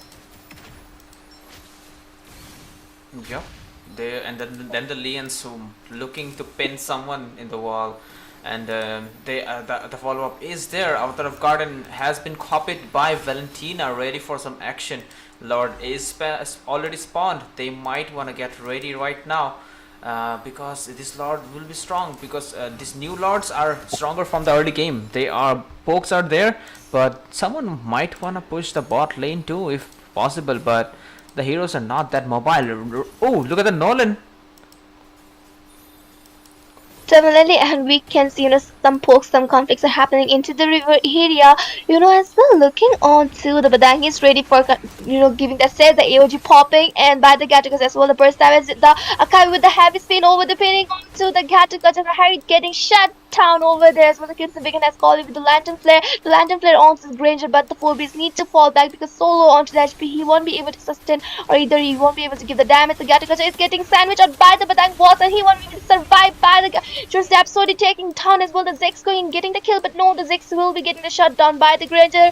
The freeze track coming in from the Badang onto the Yamete, and the Yamete has been taken down. 4 of the members are down. Yup, this is a really bad trade. 1-4-3 right now. Radioheads are going for the Lord, and Ling Ling, I guess they have to play a little bit more passive from now on, since the Lord is coming, and they need the items to show their dominance, to show their damage if they want to win this one. They have the wave clear, they have the Gatot Kacha, they have the Jukshin, I guess, and they should be able to defend it though. But that's true, but still, the Lord is onto the base, marching from the top lane as well. We can see the team Radioheads are onto the middle lane, as we can also see onto the bottom lane. The CCs is clearing all the minion waves, so the minions won't have the trouble to reach that, theater and they can take town. And right now, the Radioheads are onto the track. They're playing out so well. They're making a good comeback for this as well. The Link doing great, they don't want to just give it so easily to the opponent team. And looking on to the top lane, the Lord is there as well. The team are trying to defend out, but the Padang is also there, just trying to poke and not, letting the team Ling to just defend out very easily this lot. Ooh, the turret passive destroyed the Lord in a single blow. That was insane. But yeah, the lane has been cleared, and Jukshin using the passive trying to catch Akai, but he will be escaping, but not Avatar of Guardian. Here's the AOG dropping, and right now the heavy spin on to the Gattakas, though the Vengeance was there, but the Gattakas will be getting shut down by the Granger. The Jushin with the Lantern trying to catch on to the Granger, but she won't be able to, and she needs to fall back. She is giving a good vision to the Nolan, and right looking onto the XP lane, the CC is just spamming the recall and kind of annoying to the phobias, but she needs to fall back right now because her teams are also getting back to their pace, and they're just creating some thing to just take the opponents out of their turrets as well. We can see a little bit of pokes coming onto the mid lane, and we can see the Badang starting the fight with the fist crack over there, but oh no, the Hyde going with the Chrono Dash, but he needs to follow the AOG popping onto 2 people, and the Hyde goes will be getting the kill onto the Hyde as well. The Zex taking down the Badang. The heavy spin is onto the play, onto the 4 getting faint into the wall, but the 4 with the infinite burst getting shut down by the Akai. The Rhapsody taking down the Yamete over there, and 2 of the members are only standing from the team Ling Ling. Absolutely, this is not really looking good for team Yamete right anytime soon. Oh, look at that fracture! Definitely, the fracture time is so good, but the Granger is able to dodge of the Rhapsody coming in onto the base, and the base has been taken down. Oh my god, the Rhapsody is really melting down as well, and the Sanat onto play. The Granger is having a really good time onto himself. Absolutely, and Cruel is there, try to defend it, and oh, they might be able to catch him. The damage is too high on the Granger. He might not want to measure the damage. And looking at the builds, he is in full build right now. Even have the rose gold for the anti-nodal item. But look at that! He has been trapped. Davis spin is into play as well. The Granger getting kill on to the Zex. And right now looking onto the river area. The second lot has spawned. So they are starting with the lawn. Tans over there not wasting any moment, any second because they want to get this lot and just end up match because they want this 1 point to proceed towards the third match where they can, battle up like against the team Ling Ling. So they will be, getting a chance to go over to the next round. I know, right?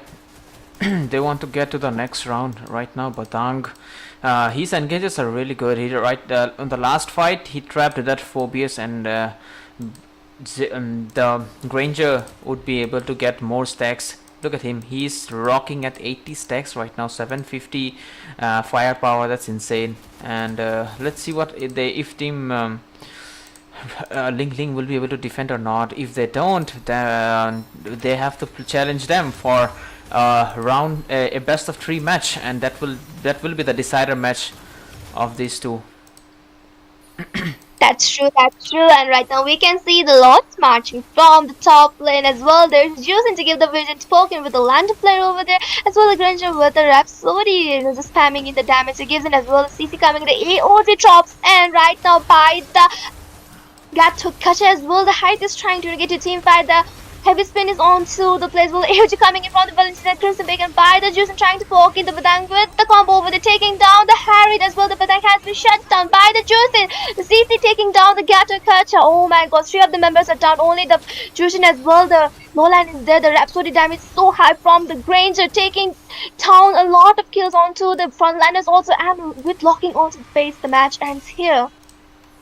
Damn, we team Radioheads definitely did a comeback for themselves, and right now we can see we're gonna see the final match between these two teams, Team Ling Ling versus Radiohead, challenging each other for the last match. Whoever will win will get the victory, and whoever lose goes home, I guess. But yeah, with this we will take a short break, and we will be bringing you the third match really soon.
time has come to cast away that frail mortal shell.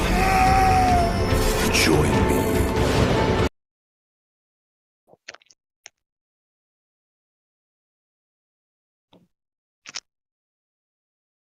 Ladies and gentlemen, welcome back to the stream. And guys, it's getting so, exciting, so interesting as the match proceeds between these two teams that are playing out so well right now. The scores are 1-1 on to each of them, and they're playing out so well. At first match, it was a complete domination, but into the second match, the team Radiohead make a really good comeback. They get a really good competition to the team Ling Ling as they played out so well. They make a comeback for themselves. Right now, we are into the last match of best of three, and it will be a really interesting watch because the pressure is onto the both sides. And let's see who's gonna get the win tonight.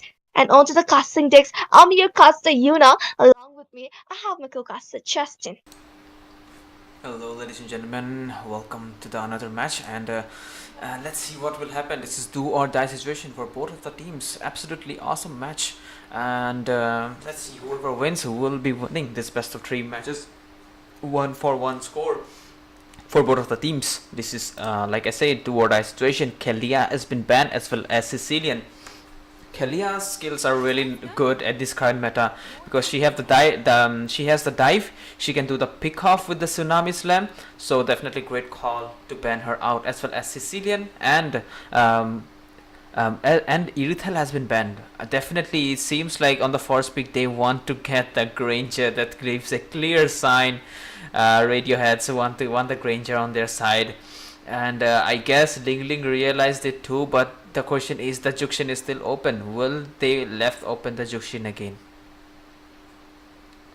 Yep, that's the thing. And the third ban is coming from the team Ling Ling, but no, the Jushin will be kept open. Right now, the look is getting banned, and I mean, all of the ban are really good on this type of point. Right now, let's see the Tantalans, the team Radioheads, which hero they will be picking in because the choice open, the Penny is open, even the Jushin, and a lot of good heroes are there. But no, they want to take the Granger because into the last match they got the Granger for themselves, and it was a trump card for them. They come back really good, and they were able to win that match. Right now, let's see the team Ling Ling, which hero they will be responding it to this pick.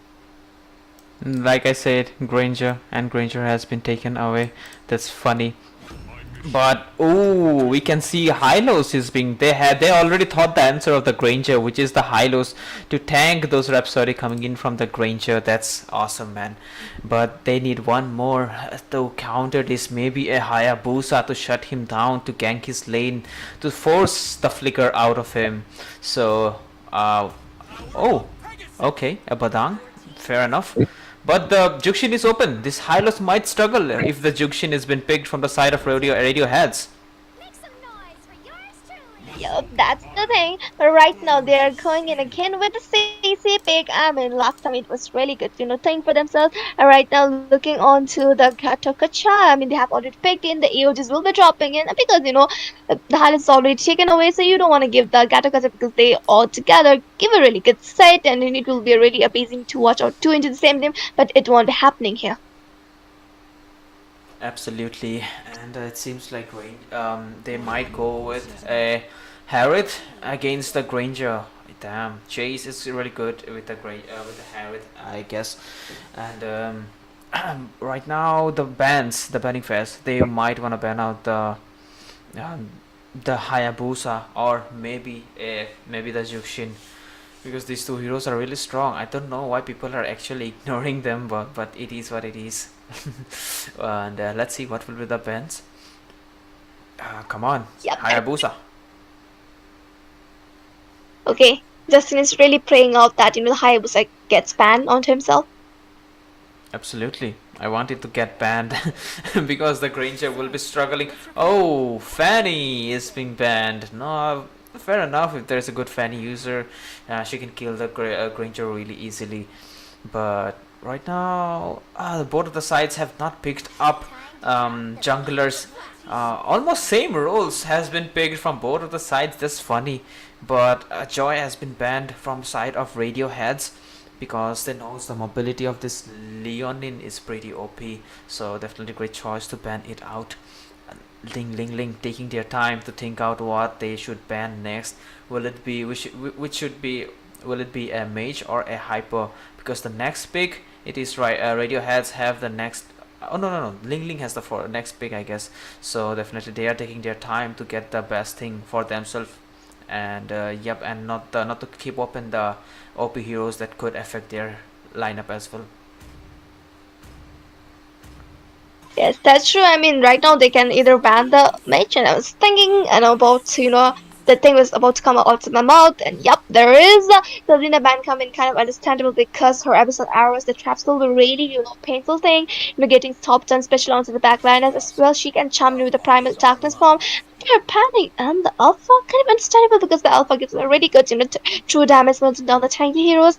But the thing, the team Ling which hero they will be picking, and they are going with the Vexana. I mean, good choice because the Vexana Eternal Guard will be already, good onto the point if it's hard. If it's, kept onto the point, it will be dealing a lot of damage as well. That they craft still a lot of good stuns as well. She is a good hero when you have a really good engagement.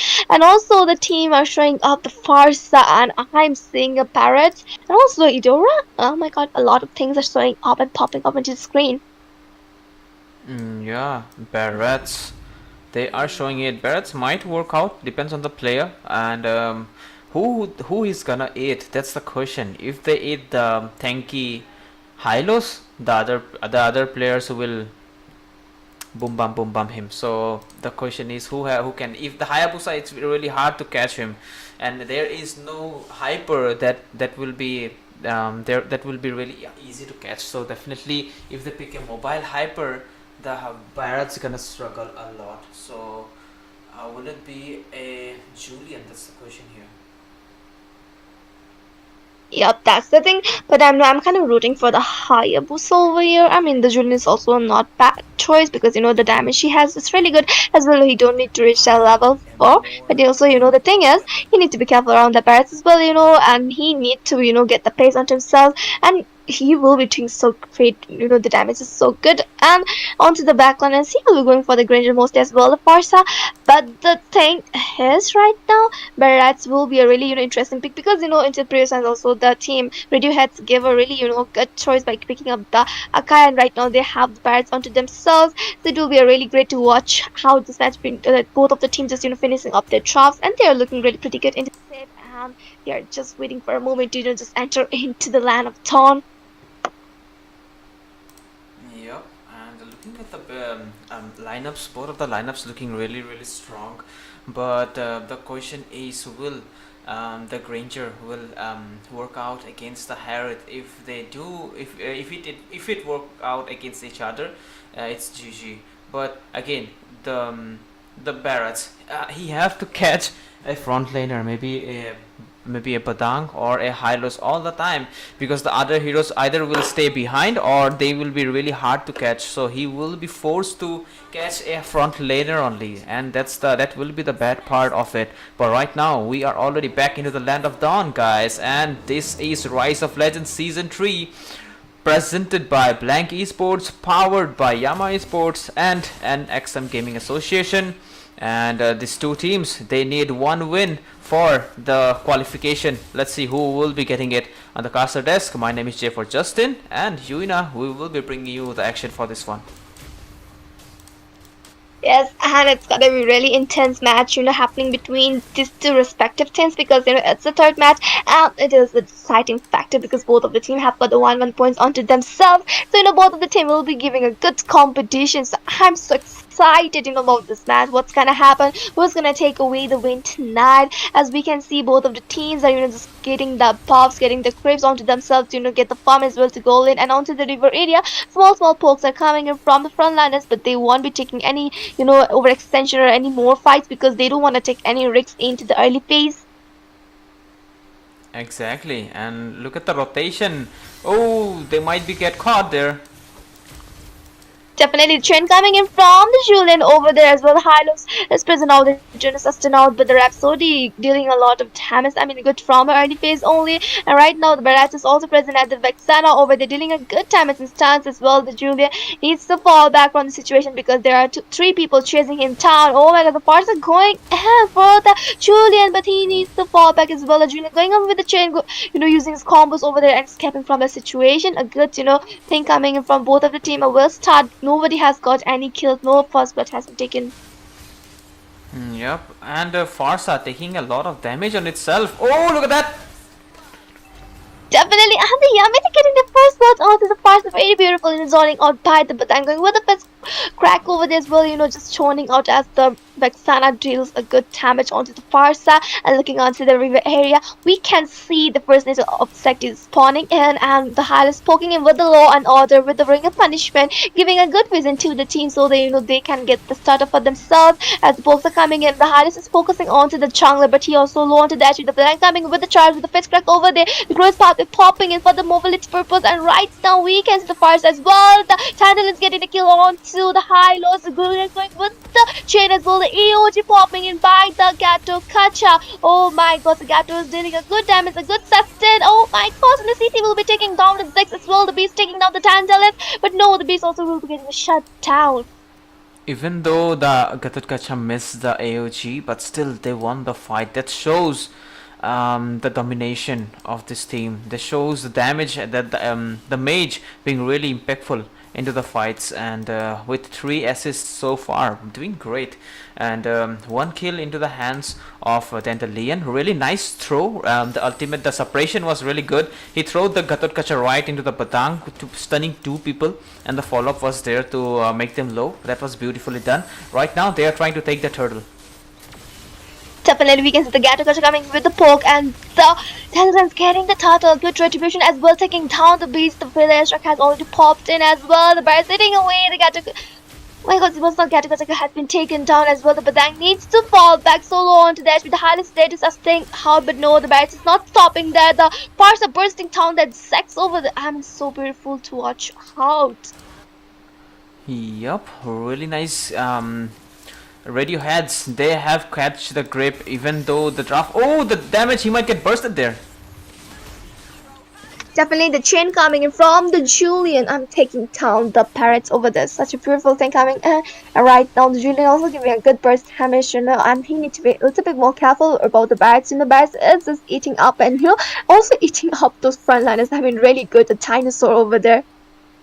Yeah, that's the bad part. He was going there alone. He need the Farsa at least near him. Because the Julian, if he catches him, there is a stun, there is a damage, there is a Vexana who will stun him again. So he will not get a chance to catch him or do something. So he needs something, a follow-up, because he have more of a utility kind of a jungler he is, than a single assassination. So right now, Julian.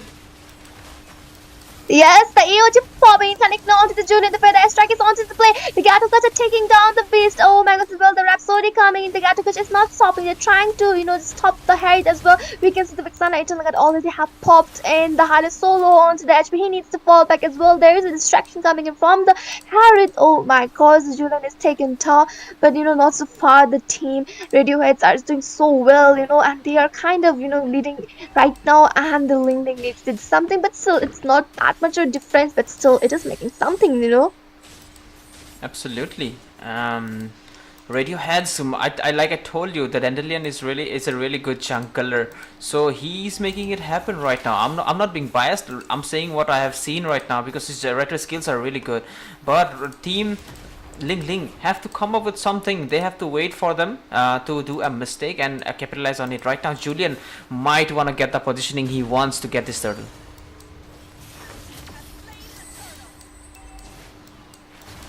Definitely, and we can see that the Barrett's getting the turtle for himself as well. The EOG dropping in by the Gatogaz. The feather airstrike is on, so the play right now Julian has been taken down. Oh my god, as well, in the Barrett sitting a lot of damage as well. The feather airstrike burst damage, that is so good. Absolutely, and also the Granger seems to be dominating, but Awesome been lagging is here, so He is here to CC the Harriet so that they would be able to kill that Harriet, and they could get the tier 1 turret of the top lane, right? That was hard to tell, but right now Hylos. Hylos using the glorious path for the escape route over there. He almost get taken up by the Grand Rhapsody, but into the middle lane area where the airstrike, by the Farsa dealing a lot of damage as well. The Barrett's getting a kill onto the Vexana. Greedy hits are onto the plate. The dinosaur is really giving a really hard time, as well. The chain has all popped in by the Julian and they are falling back right now. The dinosaur is showing the fear, because I am a dinosaur. I'm gonna eat you alive. Yeah, he's bothering everywhere, but he will lose the red buff there, though he tried to take it. He's spamming some recall to taunt them. That's the part of the strategy, But it is... Oh, look at that. CC kind of the position, forced to use the Vengeance, and even the Eternal Guard has been popped. Revitalize has been used to fill her HP a bit. And the clear up, the lane clear is there. I mean, Ling Ling has the wave clear because of the Vexana, as well as the Julian, I would say, because the first skill of the Julian is a wave clear, right? And right now they might wanna force 1x1 turrets to get some more map control. If they're able to do so, whoever team will do so first, they will be the one getting the victory. Oh, Farsa, kind of a deep position. Definitely, she was into a really bad situation because there were no vision and two people were on it, but she was able to fall back safely. That was really good. And looking onto the river area, the turtle is there and the team Ling Ling is trying to start the fight and trying to get the objective for themselves because they have already lost down 2 of the neutral objective. And Eternal are popping as well. The gross father giving the mobility to Badang going with the fist right over there, and the barracks has been taken down. The EOT popping in by the Gatagacha. Oh my gosh, but the Gator is so long to that. The Julian also will get the shutdown by the Gandra Sorry. As well, for the airstrike dropping in onto the Vexana, and Vexana has been taken down. Double kill by the Farsa as well. The Rhapsody taking down the Batang. Oh my gosh, Harriet is alone there. He needs to fall back, but the CC with the Yo-Yo Blitz not letting the Harriet go away as the triple kill get by the Farsa. Absolutely beautiful fight. Wipe out of team Ling Ling right there, and they might wanna push 1 or 2 turrets before this spawns. Also, they can get the Lord itself, but they might be waiting for the Hyper to come, or the Hyper to start the Lord, and he is going for it seems. But they need an initiation. Yes, Hylos have to be there. That's true, and right now we can see the, Lord Dan starting into the river area. There's the Hylos with the poke, trying to kind of, zone out the barracks, and he's trying to give the vision to the team and and both of the team want to get the first out for themselves, and it is elemental Lord, which is really important for themselves. And right now looking onto the dinosaur, just eating that alive as well. The cross father popping in the Batang with the fist strike over there. The feather airstrike is onto the play. The Granger so onto that. He needs to fall back. The Harry with the diamond force taking down the Granger as well. The Yamit shutting down the Gatagacha. The Dandelions just taking down the Batang as well. The Vexana has been taken. Double kill by the Dandelions onto the beast. Oh, 3-for-2 trade for both of the teams. They might wanna, they will not get rattled, but right now Flicker has been used because of the Jaman force that has been placed by the Harriet. So yep, one of the important spells has been used up by the Farsa. The next attempt could be really fatal because she doesn't have an escape right now. And Barats knows the drill, going for the Lord before the Julian comes, trying to burst it out as soon as possible. Farsa might wanna help him out a bit there though. Yes, the gloves father popping in right now. The barracks has been taken out by the Harry, dealing a lot of damage. But oh no, the Harry got taken down. The Harris as well. The chase has been taken down. The Gatagacha getting a lot for the team. So beautiful as well. But Batang went with the fist crack, but no, the Batang will be getting shut down by the Death Sonata over there. Oh my god, 3 of the members are down. 1 for a 3 trade coming in as well. The lot has been stolen out. Absolutely. Oh, beautiful Lord Steal by this Gatotkacha, man. He knows what he is doing. Trying right now, Julian might want to land a couple hit on the turret, but yeah, they want to play it safe. They want to play it cool. Waiting for the Lord to come. Waiting for the Lord minions. Waiting for the Lord defend the Lord minions, and Barats might want to get the buff as soon as possible because the mid lane, they want to let it be for some time till the Barats come so that they can push together at the same time. And looking at the top lanes, the sync is there. CC as well as the Granger did the job, and right now they will be able to secure couple turrets here and there though. Yes, that's true, that's true. And right now the Radioheads are having a good time as well. The theater is falling down as well. We can see the Lord is marching from the middle lane, and the Eternal got already popping in by the Vexana to defend out as well the Batang. As well, the Hylos trying to sit down, and the Barracks is onto the Batang. And right now, oh, it's the Hylos, and we can see the Hylos and Batang giving a good sustain as well, trying to defend out this Lord. But the thing is, all of the theaters have fallen down as well. The passive has already gone from the inhabitants, and which is not a really good call for themselves as well. The team Radioheads are there, trying to see and trying to poke the team Lingling to come out of their base so they can get some kills, and they're trying to end this match, but they need to be very careful around the inhabitants of the opponent. Absolutely. The poke is there. Then the lane, the Barat's trying to pull someone. Yamate, knowing his limits, trying to poke him as well. But let's have a look at the builds. And Barat's is building those HP based items, especially the Guardian Helmet as well as the Molten Essence is there for HP, and some magic defense, the Radiant Armor for Vexana as well as the Julian. That's a pretty nice build. And looking at the other people, the Julian is going with the normal standard build, but he's going with a basic attack based. I guess he needs something to throw, like a skill based damage, like a what is a genius wand, right? Or maybe a holy crystal, so that he could be he do not have to get close to the Barats, so that he doesn't eat him, and he will be able to deal some damage as well. But yep, he needs some CD reduction as well, so it's fine from all sides. Harith have completed his 3 of the main items, which is good. He will be hurting a lot. Let's have a look at the spikes, at the stacks of this Granger. And he has a 34 stacks, almost about to complete his build, which is good. And right now he's starting the Lord already, knowing the fact their team is ahead in lead, almost 8k gold lead. So fight has been begun. The glow started popping in. The CC has been taken down. The team Lingling was just waiting for a correct moment to, open up as well. The Featherstruck coming into the play. The Badak has been taken down by the Granger over there as well. The Barat is getting into the chain. The Hylas getting a kill onto the Barat, and the Granger with the Rhapsody onto them. And we can see the team Lingling are starting with this Lord Tans as well. The Granger is not giving them any chance as well. We can see the Farsa taking down the Yamete. Oh my gosh, what a beautiful time is done by the Farsa as well. There is a Gattaca that's testing out. But the thing is, there's a Julian with the retribution, so they need to look on to the Julian, and the Julian has been taken up by the Granger Rhapsody as well. The Granger has been taken up by the Harrison and was dropping in. There's a lot of damage. The Growth Pathway is into the scene as well. The person with the feather extract has already popped out, and they need to fall back. What a back and forth of events right there. Man, someone I thought Lingling were about to do a comeback, but again, team Radioheads clapped back. But still, they are at good shape. They just need the items. They want to get ready and challenge them for another team fight. And the another team fight might be the deciding factor who will get this Lord, or who might be able to push to the base. But right now, Barats is already starting the Lord, trying to lure it to their side so that they have a better chance getting it. And looking at that liability, being liable for the Lord lure to their side. But okay, Granger doing a great job getting those visions popped using his Death Sonatas, and also Harith keeping the mid lane clear. That's hilarious.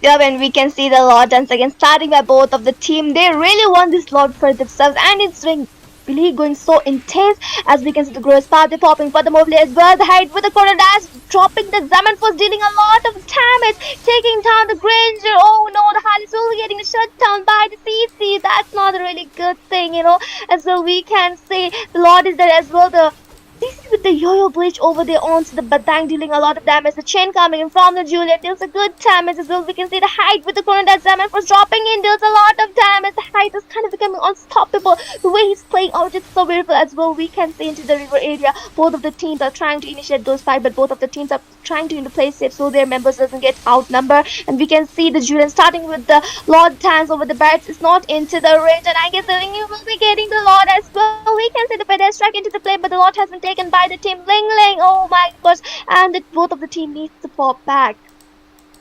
Absolutely, beautiful strategy. The Badang zoned the barrels out and Julian took the Lord.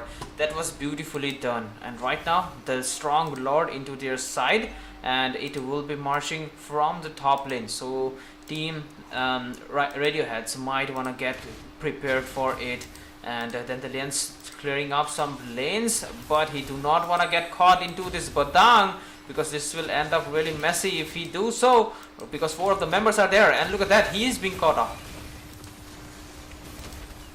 Definitely, and we can see the Batang coming as well. Bro started popping in with the Itana guards over there, the Julian with the chain. Oh my god, the Zaman was dropping in the corner attack. We're having the mobility onto the height. The EOT popping in, connecting onto three people. Oh my god, but the base will be getting a kill onto the Gato Kata. This is with the Universe as well. The Benjamin has been popped in. The Granger dealing a good damage as well. We can see the Lord is marching from the top. They're trying to clear out and defend this Lord, but into the middle, and we can see both of the teams are there as well. CC clearing out the wave. Oh my god, that was really beautiful. They are defending this lot out there, and the pressure is so much on both of the team. That is so beautiful. The competition is so neck to neck. Oh my god, this team are playing so well. It is making me so excited by second and what's about to Justin. Oh, look at that, they are going for round 2 and German Force has been used as well as Glorious Pathway will take out CC. That was quite of an overextension coming in from her, and right now they might want to push out the mid lane, might want to clear a bit up because they are outnumbered. They want to get some turrets for themselves. Ling, let's see if they will be able to do so or not. Really nice change of events. A few minutes ago Radioheads were winning, right now it's Ling with the upper hand. Definitely, and right now both of the teams are playing out so well. I mean, they're giving a neck-to-neck competition. The goal difference is only 1k as well. We can see, both of the team territories are have already fallen down, but they have the inhibitors onto the hand. They are making so much of comeback for themselves, and it is getting more exciting, more interesting. The spice taste, the accent is on to this match as well. We can see the third lord is gonna respawn into the river area, and it will be the advanced lord. So whoever will be getting this, I mean, they will be having a good advantage onto themselves as well. It can be the reason the team will be winning out, but the thing is, who will be getting the lot, who will be having that retribution winning as well, who will be getting the trade, because outnumber is not good before the lot turns, and it's making us excited. Ooh, look at that, that's another connected. No way, Beast got taken out. That was a misfortune right there. That was so unfortunate. That's another connected in the correct place like a hacker, and he got taken out. Right now they are trying to burst out the Hylos as well. Lord is coming, already spawned. Barats and Badang as well as Harris trying to get the inhibitor turret, and they succeeded on it. Right now, will they able to retreat?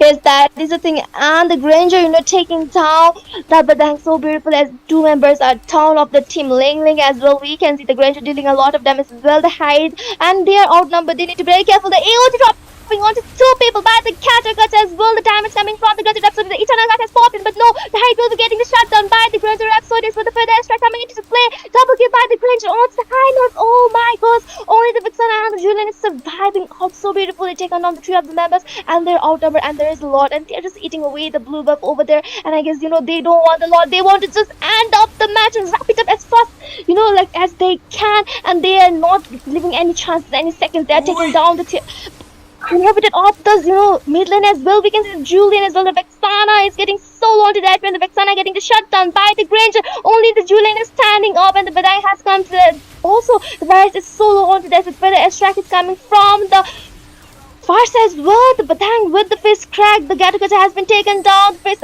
crack damage is so much. I mean, taking down all of the SP, and they need to fall back. And I guess they are going for the lot chance, which is really important, because in the advanced slot it will be really good advantage. But also they are so low onto the HP, and they are going for the recall. Beautiful defense by this Badang there. Crazy, man. He just didn't let them end. They tried to end it as soon as possible, but he was there to lure the minions out, not let them end. Right now, Ling, knowing the fact that team Radioheads are outnumbered, going for the Lord as soon as possible, zoning out Dandelions. Let's see what happens. Yes, and we can see the Lord has been taken down by the beast as well. The CC taking down the beast. A lot of damage coming with the Granger Rhapsody as well as Amethyst dropping in. The growth pathway is into play. Oh my god, and the CC going with a Yo-Yo Blitz, but no, the team Lingling will be falling back. They don't want to overextend because they got the Lord for themselves and they don't want to take any risks right now because it is going so hard for both of the team. The pressure are into their selves and the clock is into their head and they want to just end up this match. They want to just wrap it up. They want like both of the team, they don't want to go any more further because a lot of intensity is going on between this team as well. We can see advanced Lord marching from the bottom lane. Yeah, the Lord has been marching from the bottom lane. Ling Ling. Damn, these two teams, they just doesn't want to lose, does they? Right now, CC trying to make the HP a little bit low, but this Lord is just, the HP is not going even 1% down. Look how healthy that Lord is looking right now. 36,000 HP. That's insane.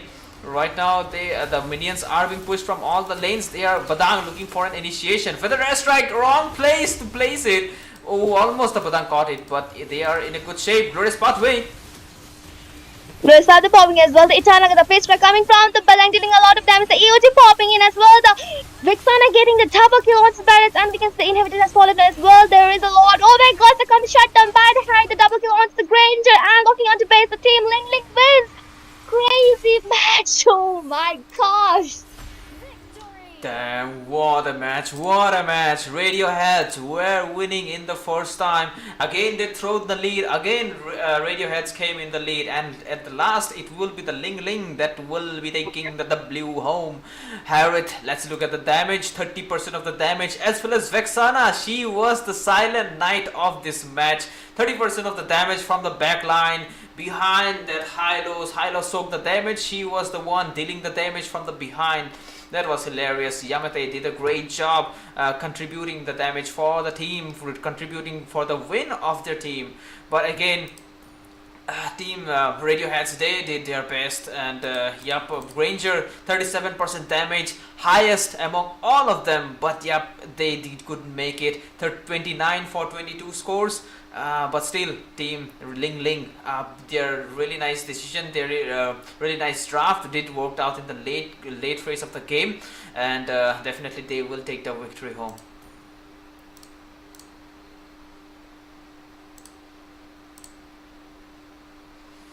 But yep, it is not over here. The actions are yet to happen. The next match is gonna be Lakshmi Chit Fund versus Experiment 5, 1-for-1 bracket. It will be absolutely awesome, as well as Super Yama versus Sentinels. This will be absolutely awesome to watch as well. But with this, we will take a short break. Don't go anywhere. Do subscribe to the channel, do hit the like button, and we will be back with more exciting actions.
time has come to cast away that frail mortal shell.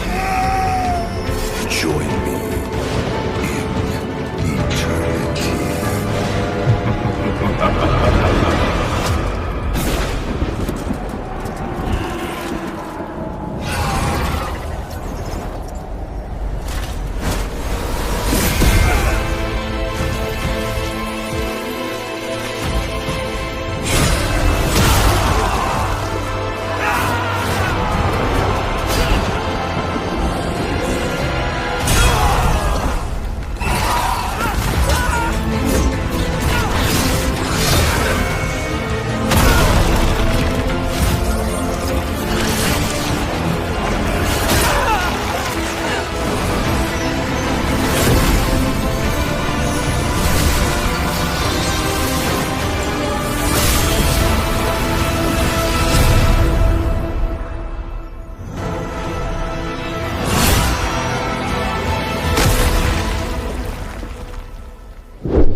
Ladies and gentlemen, welcome back to Rise of Legends Season 3, brought to you by Blanky Sports and sponsored by none other than Mobile Legends 5v5. So we are back onto the Swiss rounds, and this time it is going to be 1-1 brackets. So it is going to be a best of one between LCF, and they will be taking on Team Experiment 5. Experiment 5 is a newly formed squad, but still it has got one of the best players from the Northeast. So Experiment 5 is also a good team. So is LCF, the powerhouses of India, let's say, one of the powerhouses of India.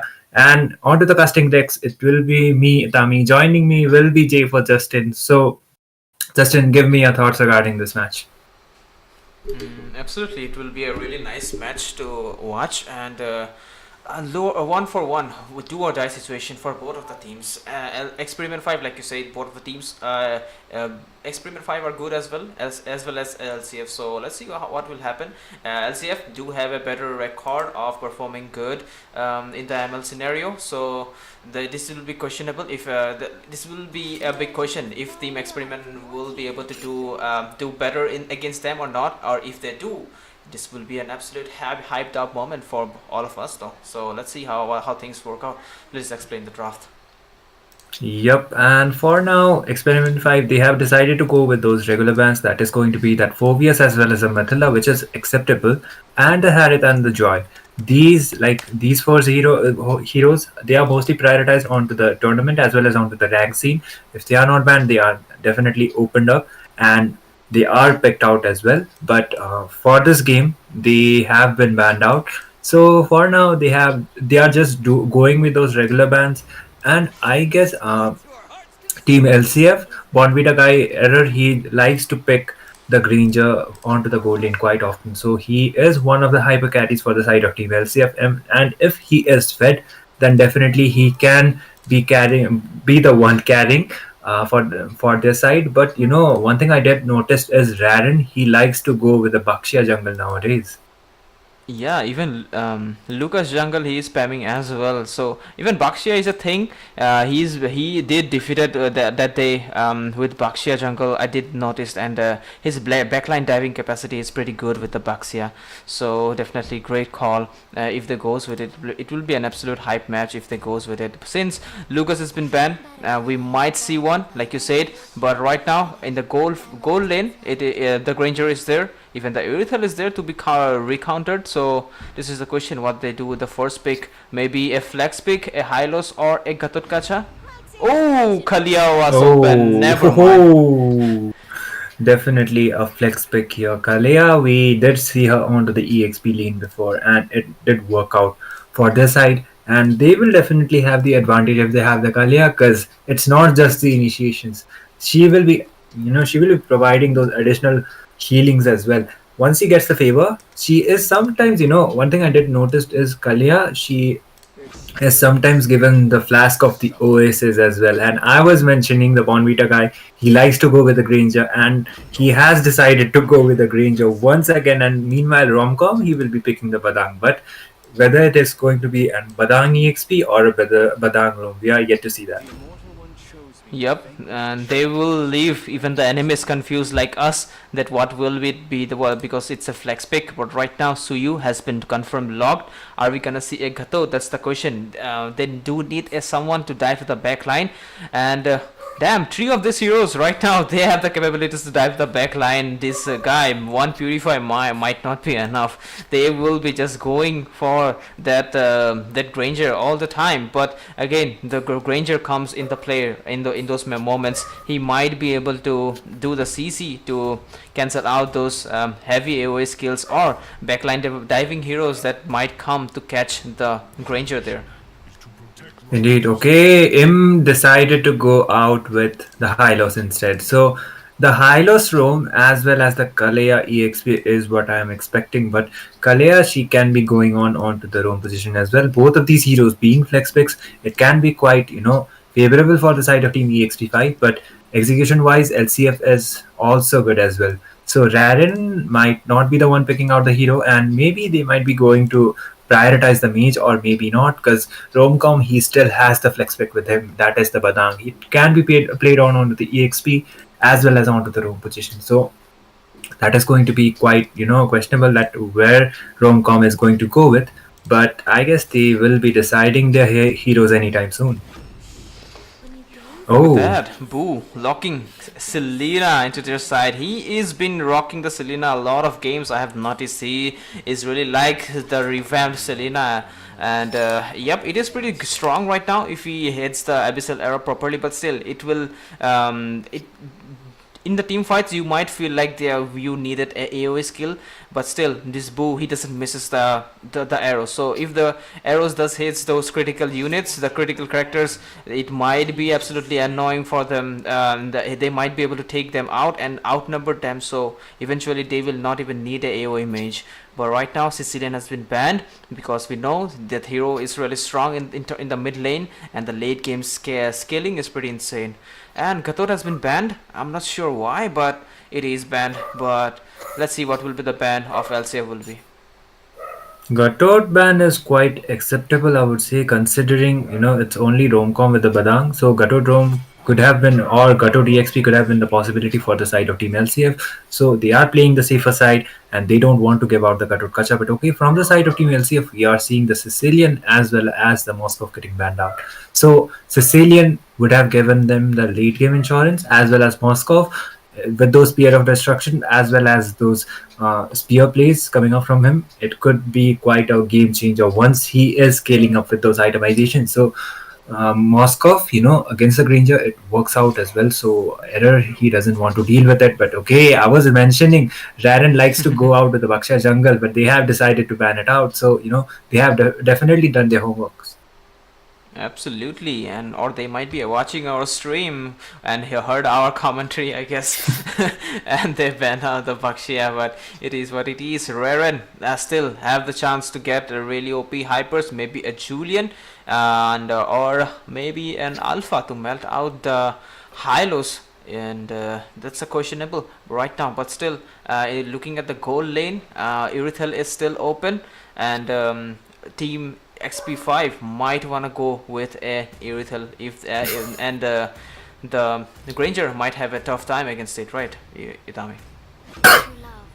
Definitely. Okay, Rudy, he has decided to go out with the Carmilla, which actually can be a game changer pick because they don't have that kind of a mobility. And if the Curse of Blood actually does connect onto 3 or 4 people, then it might actually be a GG game over. If they have a crowd control from the side, then it will dish out a lot of damage. And as you predicted, Justin, that will be an Irithel for the side of Team Experiment 5, and Irithel against the Granger, it's gonna be working out. She is more of a counter pick, and her burst will definitely, be quite a nuisance for that against that Granger. So Irithel pick is quite acceptable, but the final pick we are yet to see it, and most probably it is going to be a mid laner. A lot of options are open, but okay, I'm seeing a Eve onto my screen, and that will be a Eve for the side of Team Experiment 5.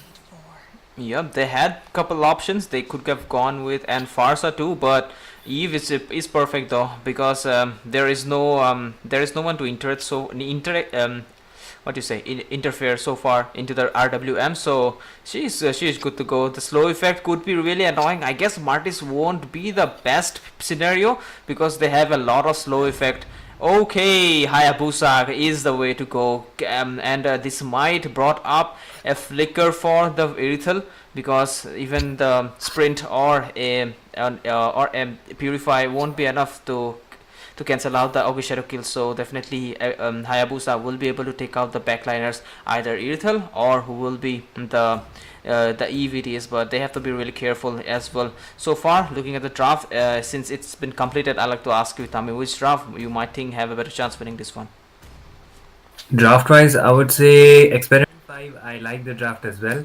LCF, the execution might be better, but if you ask me regarding the draft, then I will be picking Experiment 5 this time. But LCF, we know them. They are the powerhouses, and I guess against LCF, EXP5, they might be the underdogs, but let's see how well they are prepared going up against LCF. So they might have the server advantage or might not, but LCF, if the Carmilla lands up the Curse of Blood down to 3 or 4 people, it can actually be a game changer kind of scenario.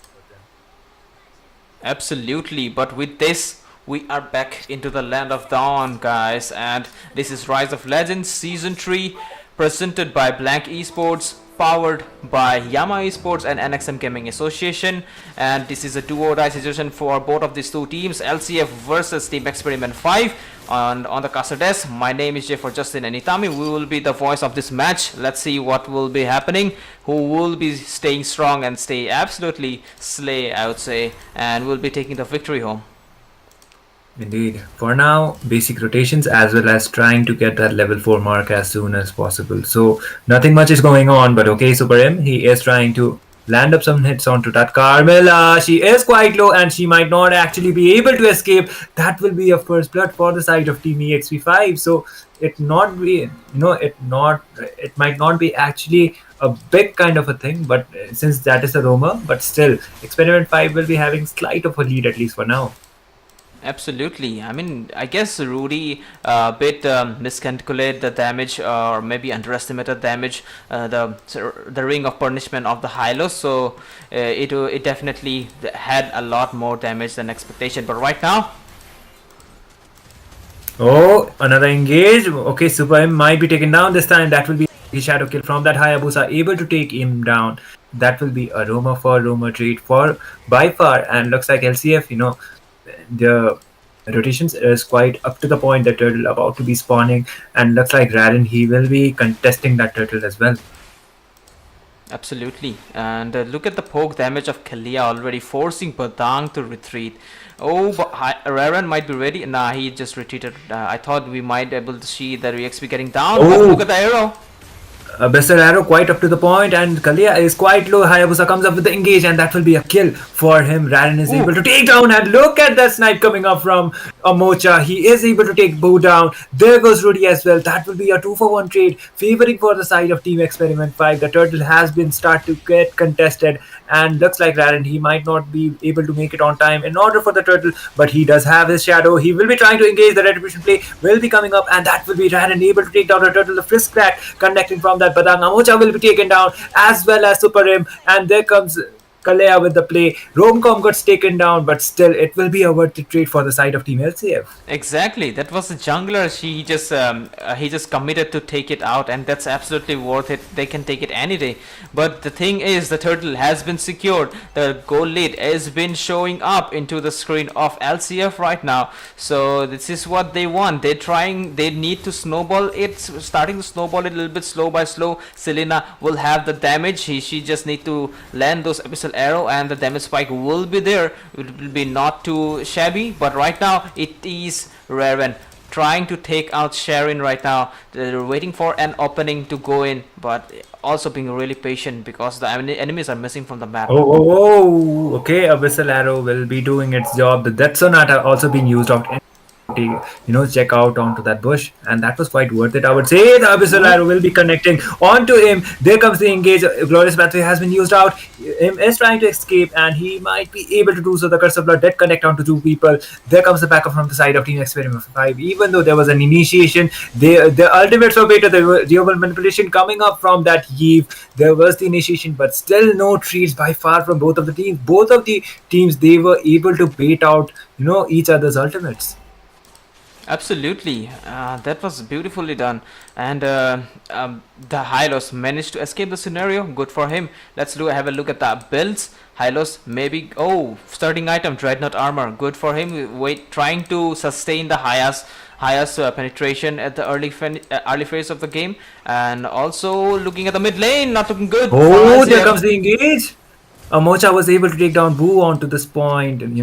Boo, he was trying to clear out those waves as soon as possible, but he wasn't aware of the fact that Amocha was waiting there onto the mid lane, and looks like another engage might be coming up. Romcom, the walls is yet to be used out by that Badang. Bonvita guy comes up with the engage as well. The face crack has been used, and looks like Radit will be able to secure. No, it will be Amocha with the turtle steal this time, and there comes the engage. Bonvita guy will be able to take the kill, takes down the goal laner, as well as Amocha getting the kill, but that will be a double for error. He is still trying to engage, and he is getting quite poked out by that Kalia, but it will be a triple kill for him. It actually might be a maniac, but no, that will be a shutdown coming up from that heave. That was quite worth it. Granger getting 3 kills onto his name, but he will be taken down onto the process. Absolutely, and that was beautifully done. Both of the trades, Granger has been taken out right now. Raven going for some turret takedown, but yo, Sharon will be using that heavy crossbow to chase him off. Good for them. Looking at the lead, almost equal, so they are good to go. They looking at the builds. Sharon, she's been confused. What should she go for as the first item? But also the Fury Hammer is really important. But Has Claw it is that will be completed for right now. The bot lane. Oh, there's crack coming up from that Badang, but it won't be connecting onto anybody. Amocha was, able to use out his CC. Okay, the burst almost able to take down Romcom, but Romcom will be able to sustain that damage somehow. The snipe might be coming up. He is still trying to follow up. The retribution being used out. You see, Romcom is able to sustain that damage, and looks like Raren will be back with the backup, and that overextension will be costing him his life. That was a worth it trade. Romcom was able to bait him out. Yo, the bait was really bad for Amocha there. Damn, Romcom baited him hard, but look at that. Granger taking the time to take out the turret since most of the players are missing from the map, and got the tier 1 turret into the top lane. Right now, Turtle is spawning in 10 seconds. They might want to get ready for it as well.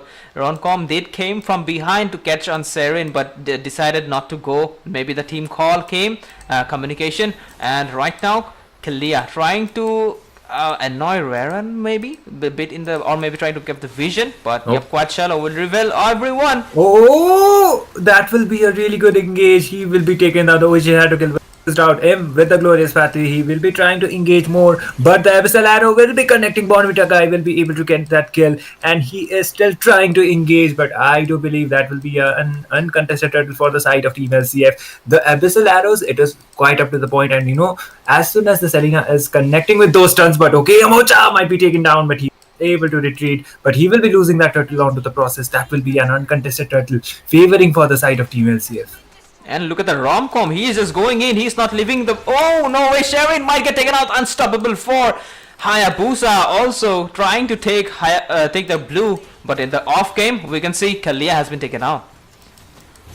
Yeah, Bonvita guy once again with the kill, and he has already got 6 kills onto his name. Raren is still trying to engage onto Amocha. The blood pathway has been used out by him, and there comes the engage from the Patang. Bonvita guy is able to take down Amocha this time. That will be a tower secured, as well as the Selena strap connecting. That will be a double for him, and looks like the Lord will be spawning anytime soon. And it might be favorable for the side of Team LCF once again, considering the fact they have the goal lead as well as the objectives favorable for their side, and so far so good for them.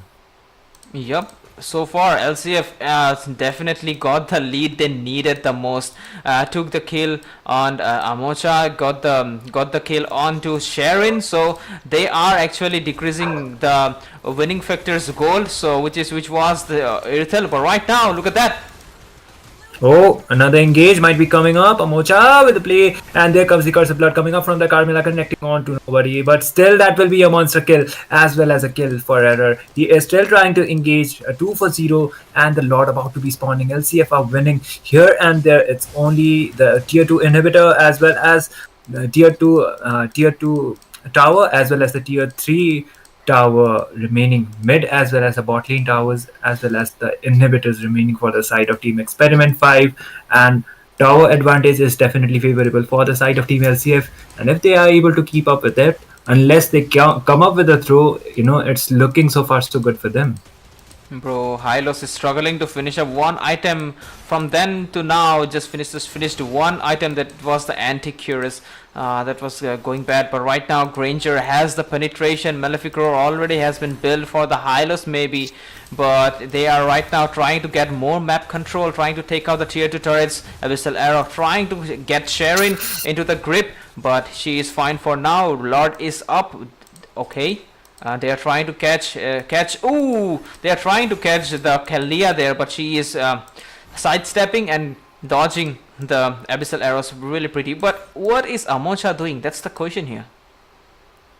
I guess he is trying to make that clutch retribution steal, but he won't be able to do so because the zoning is way better from the side of Team LCF. But okay, are still trying to contest it. Rarin goes out for a Mocha. He might be actually be able to take him down, but the stacks are there. The first cracker next from the Badang. That will be a monster kill. Im will be taken down as well as a Mocha will be taken down. So that clutch retribution still is not happening. The jungler has been taken down and is it might it is definitely going to be an easy lot for the side of Team LCF. Yep, Romcom was searching for Amocha everywhere, and at last, when the minions came, he just popped out, and the vision came, and boom, he has been displayed on the map and got taken out. The CC coming in from the Badang is pretty insane, man. They are just not letting what Experiment 5 are planning to do. The CC is the CC of the Badang is absolutely disrupting every single plan right there, and they are right now squeezing all the farm of Experiment 5. Blue buff has been taken right now, going for the red, but it will be Amocha that will securing it. Romcom, he's ready for an absolute initiation, maybe waiting. Oh, he's going for the Oh, Bonvita guy with that godlike as well as that. Okay, there will be the slam. Rarin will be taken down for that overextension. That will be for the Bonvita guy, and he is still trying to engage. There is the RW in play. That will be a triple, maybe even a maniac, but this time once again the Eve is able to take him down once he got that triple kill, and looks like they might just be able to defend it because the Granger is not there as well as Rarin is not present unless they come up with a throw. The Abyssal Arrow will be connecting. Boo will be taken down onto the process. Romcom will be retreating, and Team LCF, they just lost 3 of the members, so somehow Experiment 5 they will be able to defend it this time. And they will get a lot of bounty because Raven died, Bonvita guy died, so those people will gave away a lot of bounty to Experiment 5. Right now they can build the items they want, and they will be more impactful than before, right? From this moment right now, Roncom trying to make something happen. No follow-up near him. Hayabusa coming on the way. Oh, look at that tsunami slam. Oh, once again Ixia is trying to initiate. The Curse of Blood will be connecting people, but there is no follow-up from the side of Team LCF, so they will be disengaging. But look at Bonvita guy, he is dishing out a lot of damage. He already has 13 kills onto his name, and I would like to look at his itemization. He would have got the Sky Piercer already, and with those stacks I guess he's already 80 at this point, hopefully, because he is 56 because he just got the shutdown. So it was definitely 80 before, but 56 stacks is well good enough on the Granger onto the lead phases of the game. Absolutely, and 56 is absolutely enough, and the damage burst coming in from him. Oh, look at the Tsunami Slam again, trying to get Romcom. Oh, they were trying to engage with that fist crack, but the wall was not there this time. So, Bonvita guy, he is aware of the consequences that once he gets taken down, it might be another change of a scenario. Okay, Rarin will be able to take down Amocha once again. That was a solo kind of a kill coming up from him. He just went out with those shadows, able to take him down with the OEG shadow kill.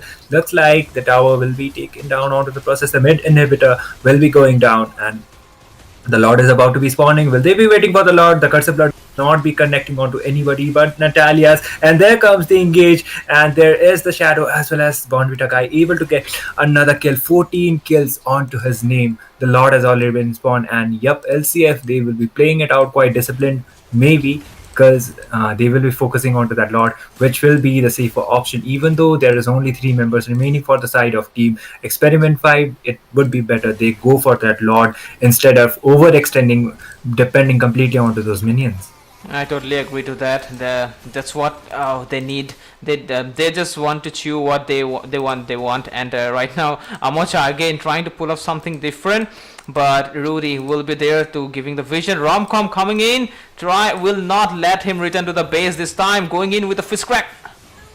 Oh, it will be connecting as well. Amocha will be taken down instantly onto that process. So the jungler will not be there present in order to, trying to defend onto his base. It's only going to be 4 of the members from the side of Team Experiment 5. So this is going to be a really tough defense considering it's only 2 inhibitor towers remaining for the side. The lane syncing is quite up to the point, and LCF, they will definitely try to engage onto this with those flicker combos as well as the Curse of Blood play. The Glorious Pathway has been used. Our RW also comes up from the Eve. There comes the OG Shadow Kill from the Hayabusa, able to take down that Bonvita guy will be able to take down him as well as Boo, and that will be a complete shutdown as well as a wipeout for the side of Team Experiment 5.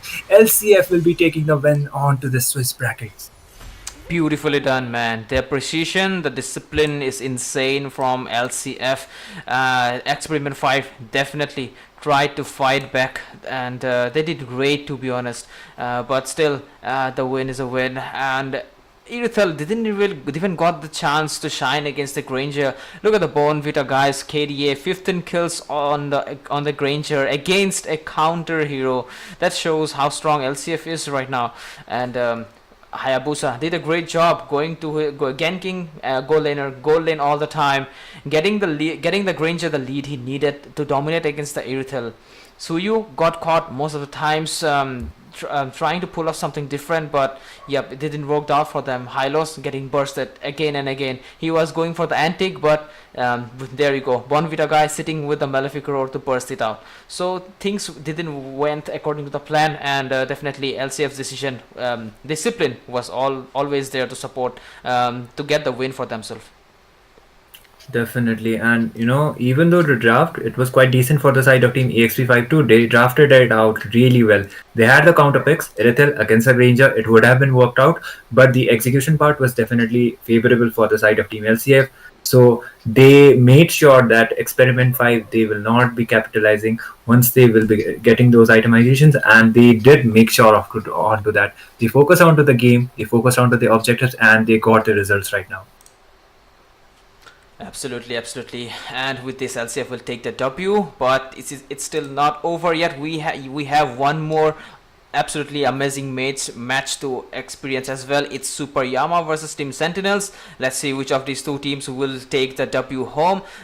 Stay tuned to experience this awesome match. We will be back after a short break.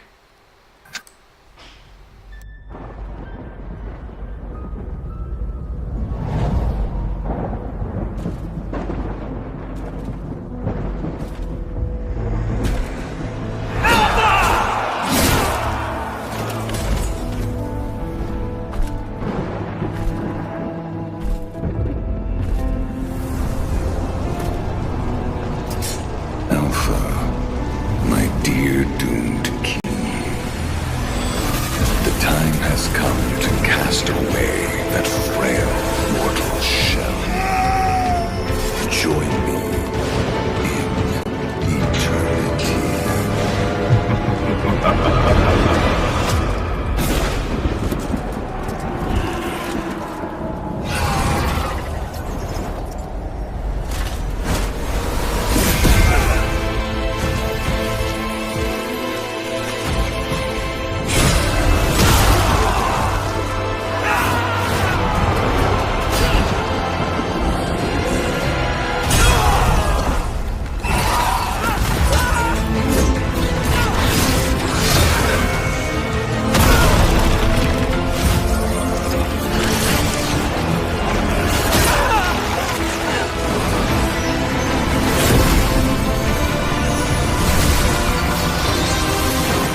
time has come to cast away that frail mortal shell.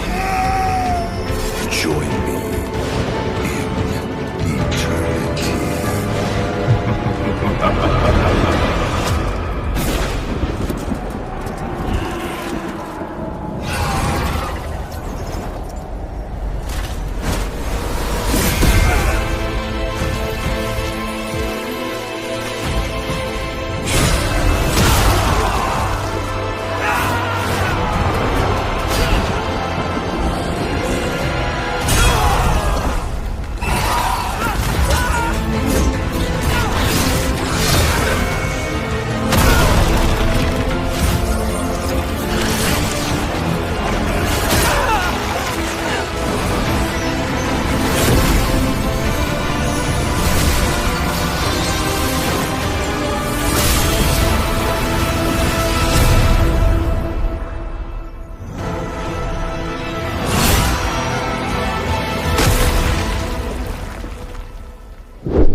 Ladies and gentlemen, we are back with not the matches actually, but it will be the spin of wheels in order to decide which team will be facing who onto the 2-1 brackets. So I, Tami, will be noting it down as well as informing you all onto that. So we will be proceeding with the spins, and we will be deciding it. So previously it was Super Yama versus Sentinels, but it won't be happening. Yama has decided to forfeit, so Sentinels will be advancing by default. So here we go with those spins.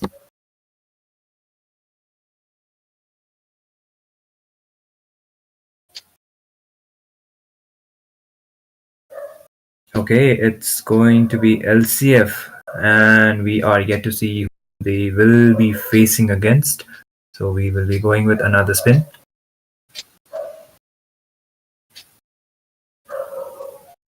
And it is going to be Zohunt against LCF. So it is going to be quite a match, I guess. So we will be proceeding with another spin.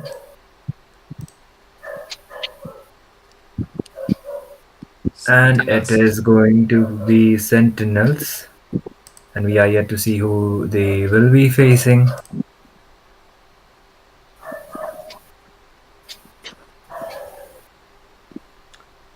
PP. So it is going to be Big PP going up against Team Sentinels.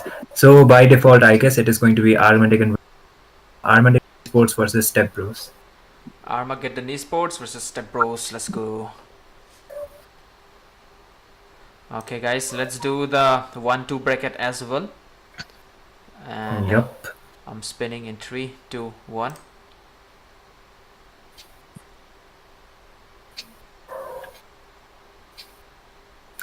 Okay, Super Yama. It's going to be Super Yama. And we are yet to see who they will be facing up against.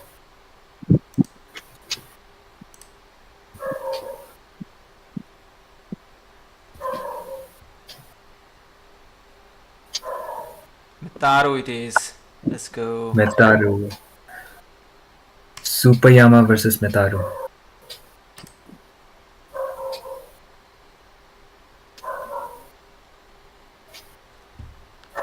Okay, Royal Manipur it is.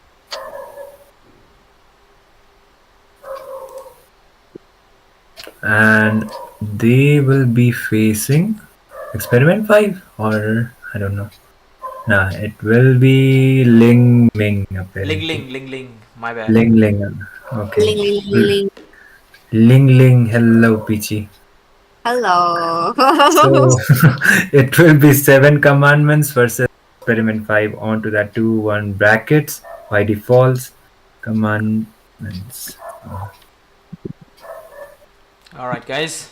This is the schedule for the next matches. So here we go.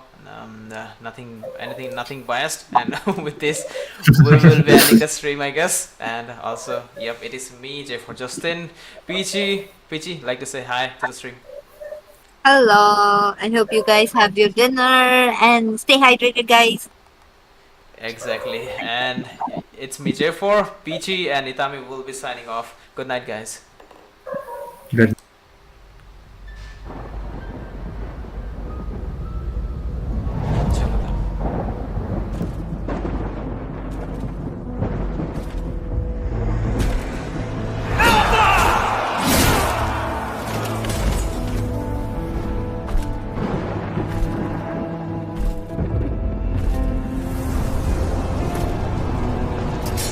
Alpha, my dear doomed king. The time has come to cast.